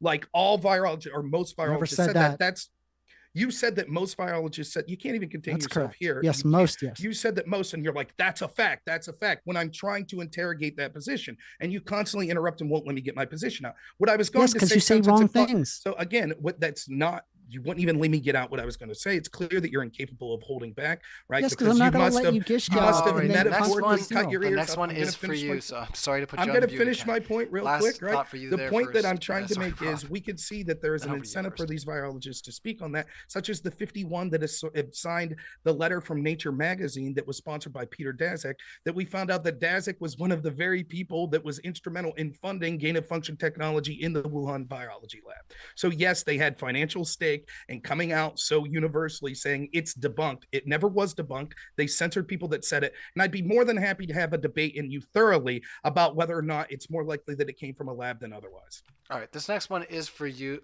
First Amender. So I did want to leave it with Rob so that I could bounce this over to you. You have somebody who's being critical of your performance throughout the Q&A is what I've gathered from this. Another new account says, first, I'm sorry, I wasn't paying attention. What was the question? So that's in quotations. They're quoting you saying, I'm sorry, I wasn't paying attention. What was the question? And also First Amendment, he gish galloped the whole time. So they're saying that you weren't paying attention and then accused Rob of gish galloping. Yeah. So I apologize. I'm ADD as fuck. I'm not gonna hide that. I mean, that is the case. I do need sometimes someone to repeat it, but yes, he is gish galloping. He says many wrong points, steamrolling the conversation, which is classic of people who just like to debate these points. It's just ridiculous. It's obvious to me what his game is, and I mean, I don't know. I guess other people find that convincing, but I don't find it very convincing. No worries. This is often something that's criticized by people that aren't able to keep up in a debate. So they'll talk about these sorts of tactics. I can keep up. Please, you can't. You just admitted you have ADD and you didn't. This question was for First Amendment. Okay, so... if you don't want me to answer, that's fine. I think he gish gallops. Wow, who wins? Yeah. Oh, I guess that kind of isn't. Well, I can just make one point. You can't. Like, for example, when we were talking specifically about Kamala Harris now funding a wall, you went on this tirade about, oh, but people overstay visas and they can fly in airplanes and they did that. Okay, so you're saying you did gish gallop, but it was warranted in that point because a wall is stupid. Well, yeah, wall is stupid. So okay. I gave the point why it's stupid. Thanks for admitting that you gish galloped. Thank you. What? That doesn't mean you don't gish gallop. You gish gallop every single point. Your criticism. Why don't you stick to one point at a time? That's fine. I got out when I needed. I even apologized mid conversation because I realized what I was doing. No worries. Like I said, there's no need to apologize. Like, these things are just natural, and sometimes I make the wrong call. People will get at me in the live chat and say, Ryan, you should just let things go and let things just flow. And I'm sorry to people that think that I may have made the wrong decision here and there. That's just how she goes. But I don't ever get. You're doing fine, James. James. That's right. The people that would most care. The people sorry, my fault, Ryan. I just see your name at the bottom there. The people that would most care are on this panel. I don't think any of us have a problem with. I don't have a problem. Everything's going fun. I don't get too insecure about it, but I do like to remind the live chat, like, don't get too caught up on it. Like, there's only so much we can pull out of 4 people the run of a show. Okay, so. I think we're doing great, honestly. So the Heavy Heart Show says, sorry, I was pretty harsh. What is with everybody apologizing tonight? We've got the Canadian crew in or something. I swear, I must have drew them in. Everybody's apologizing. All right, Radical Coder says, his exact words were, a total and complete shutdown of Muslims entering the United States until our country's representatives can figure out what is going on. And he asked Rudy how to do it legally. What was the policy that he eventually implemented? Either of you want to say? Was that policy that he eventually The point is that that's what he wanted. Just acknowledge that that's what he wanted. Is that what he wanted? Yes or no? What he said initially is correct. That's what he said because he was fearful of Islamic terrorism. Okay, when so they started to look into it, wasn't specific people then, was it? Yes, it was specific people, a group of people. No, it's not. It's all Muslims. You just agreed to that. Let me finish. When you say it wasn't specific people, yes, you could say that about anything. For example, if we said we want to ban all people from Iran, you could say, but that's not specific people. That's just all encompassing all people from one country. So in that vein, yes, it wasn't specific people in that anything that's broad encompassing won't be specific to people. Ban Muslims but what I'm saying is that the policy that he eventually implemented came from the Obama State Department that banned specific countries that were mass exporters that they felt would potentially be mass exporters of terror. The policy that he implemented was the same that the State Department. After he realized what he was saying was insane. Yes, correct. You may disagree with this, but you may disagree with what he initially said. But my question to you is, if he would have just banned people from Iran, would you still say? I'm asking a simple yes/no question. If his policy was just, I'm not going to let you railroad. Okay, this. You won't answer a yes/no question. That's what you're saying. Ask your question. Okay. I'll answer your yes or no. If instead he would have said, we want to ban people from Iran and never made this comment about Muslims, would you say that's not specific people? Or would you say that is specific people? No, it's not specific people. Right. That's an entire country of people. Right. So then your criticism would have been levied that would have been similar even with Obama. Of course, there's going to be very difficulty from what any about policy. This other thing not related? Of course, there's going to be We're talking criticism. about Trump. What your about specific criticism is, he didn't ban specific people. And what I'm telling you is I can't That's imagine. Correct. You said he banned specific people. However, that's not what he argued. I He never wanted to said ban he all said. Muslims. I never said that he said ban specific people. In Yes, fact, I've you said, did. Oh my God. I'm so glad that this is on VC. So that way other people we can clip this. You understand that you're not going to gaslight the conversation? right, just like you tried to gaslight the conversation when you I said don't from gaslight 2021 to conversations. I tell the 2023 that truth. crime didn't go up. What I'm telling you is It's there is a ridiculous. miscommunication on what the term specific people means. I thought specific people, what I termed by that Is was Muslim specific people? No, just like people from Iran isn't. Which Okay, is you good. just said. Thank you. Okay, so Thank in you. that sense, almost every State Department in history has instituted policies that aren't based on specific people. Every single administration has done that. And your criticism is Trump did that too. Cool. Then I misunderstood what you meant by your term specific people. Yes, any policy that any administration ever does that doesn't say this policy is specifically for Rob Noerr and Ryan and Classy Neurotic, if it just says this specific policy is for people under the age of 21, that would be a policy based on how you're defining the term specific people that wasn't targeted towards specific people and is something to lament. I find that to be a point that means nothing. Yes, every policy isn't targeted towards specific people. Great. Okay. Your argument is just a whataboutism. You're saying, well, what about this other thing that's not related? When That's we not proved what I'm that doing. by Your saying criticism Muslims, is you've already contradicted yourself. I have not. The Whatever. criticism you made was that he had a We'll let it policy that continue. wasn't directed towards specific people. Did you All right. say that? Last thought there. But no, I'm just going to let you continue. I'm not going to answer the question. Cool. Go I ahead. know. Okay, we are going to carry in and to our last question. Well, it's our last question so far. There might be another one that might pop in while we go through this one. That's what happened here, guys. Technically, Radical, you would have had the last question, but then Harbargnar came in with his question. I did mess up Radical Coder's super chat, though. At the very end, he said, ha ha. That was, he said in the live chat, I forgot the laugh. So I guess he wanted an audio laugh. I got you, buddy. I did it. So Harbargnar says, as a Democrat, I would have loved to see a better performance from a fellow Democrat in First Amender. They got a typo. But the eye-rolling and childish behavior is optically undesirable. Rob is impressive as always. So I'll let you respond to that one first, Amender, since we don't usually have response to just chats that are just huzzah chats. So they're a fan. They are happy with what you've put on the table there, Rob. We'll let you respond right quick, first Amender, and then if we have no other super chats, we'll go into our closing. So the floor is yours, first Amender. I apologize.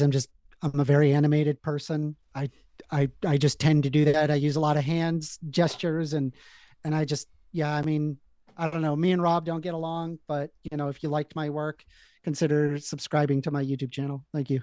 Can I be clear? I have no personal animal saying don't get along. I don't feel that way. I think that some of the behavior in the debate I wasn't necessarily the biggest fan of, but it's nothing. It's no skin off my back at all. I enjoyed the interaction so much. I don't wish any ill to any of you, and it's not that I don't get along with you at all. I enjoyed it and would talk to you again anytime. All right. Well, let's get into the closing statements.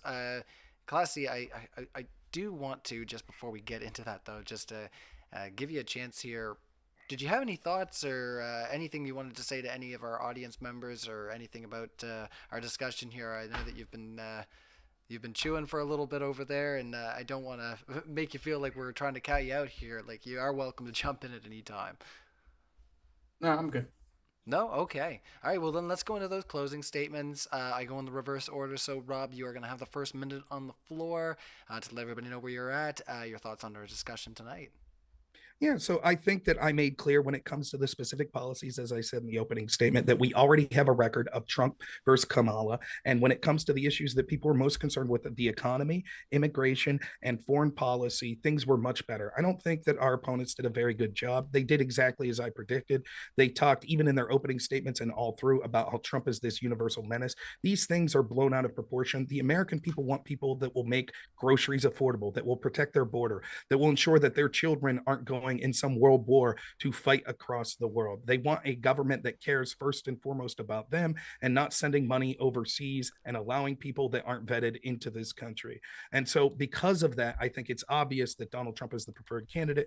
All of the gnashing of teeth about authoritarianism, I would be happy to have the discussion about the authoritarianism of Democrats, but I thought it was important for the American people and the people listening to understand these track records on the important issues matter. You can find me at Normal America with Rob Noerr on YouTube. I'm also on other platforms. If you just look up Rob Noerr, as you see it spelled on the channel there. Also, I believe Modern Day Debates has put at least the link to one of my channels up there. I think my X channel. Yep. So thank you so much for that. And thank you to you and all of the people here. I enjoyed myself thoroughly and hope it was good and informative content for the audience as well. So. Awesome. Well, it was appreciated on this end as well. And yeah, definitely hit the like button, everybody, if you appreciated our stream tonight. I'm going to hand it over to Classy Neurotic to give a 1-minute closing on where everybody can find you and your thoughts on our discussion this evening. Yeah. Look, I know that like Trump supporters get really nervous when talking about January 6th because if you read the indictment, if you read the Colorado case, it's pretty clear.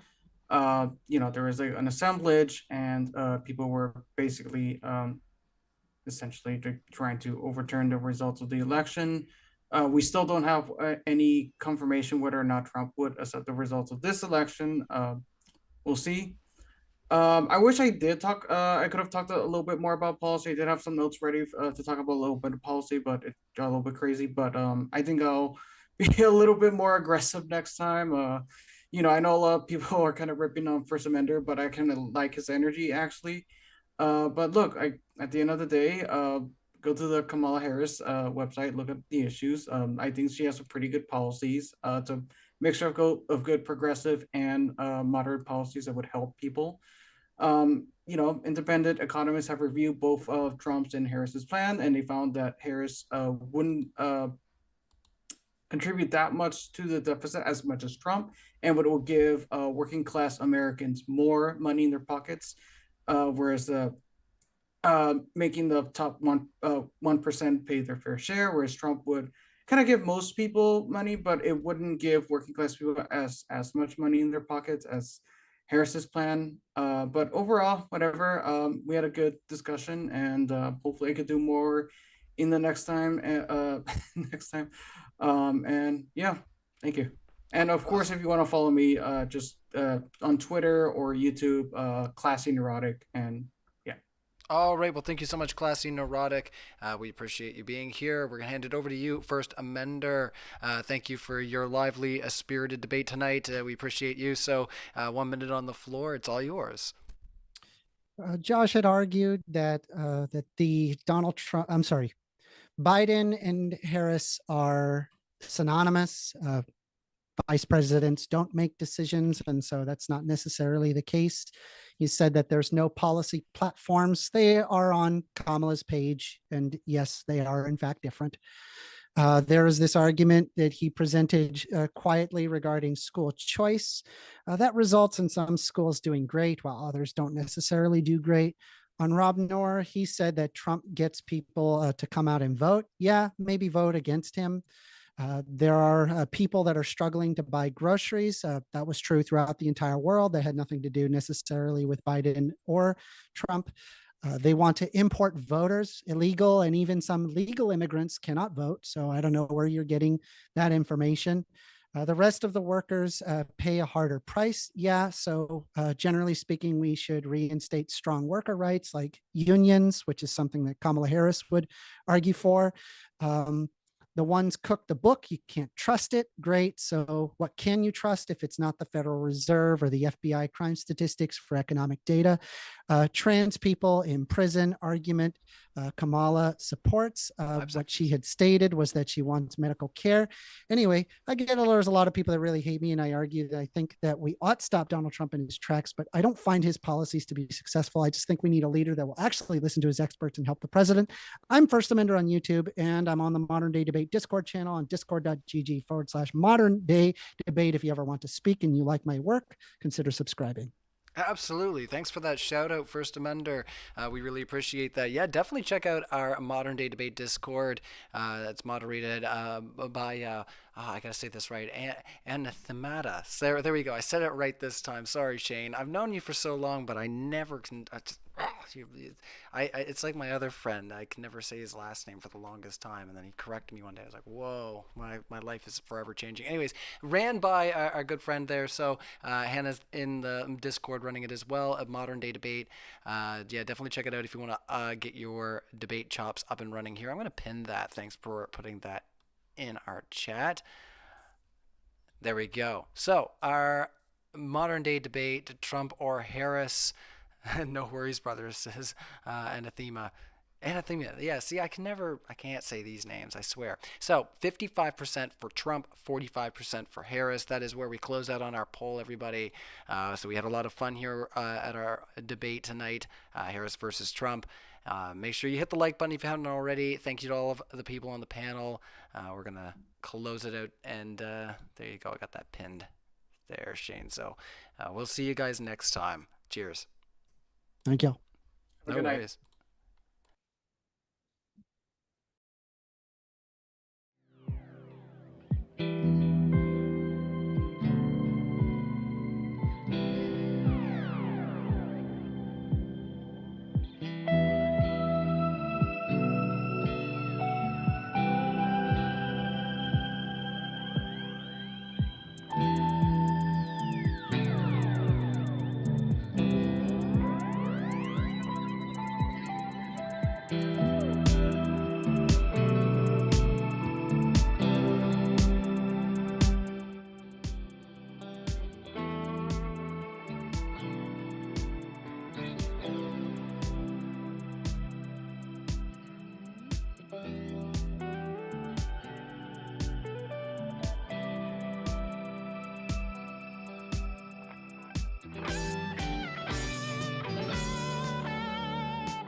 Wasting time, all of my life, living in a world of aggression, tyranny's mixed with self-oppression. What am I to do but tear away when I'm boiling at the top? Try to find a way to fight the fire, smoke a rap from the minds of liars. You call the shots as you bow your heads, and the marching never stops. The stars could be free, but this insanity bends you right by the knee. Running in circles now for something that can't be found. And I bet as you hit the wall, the rain starts to fall. You can run away, sing a tune that's true. I'll be beside you.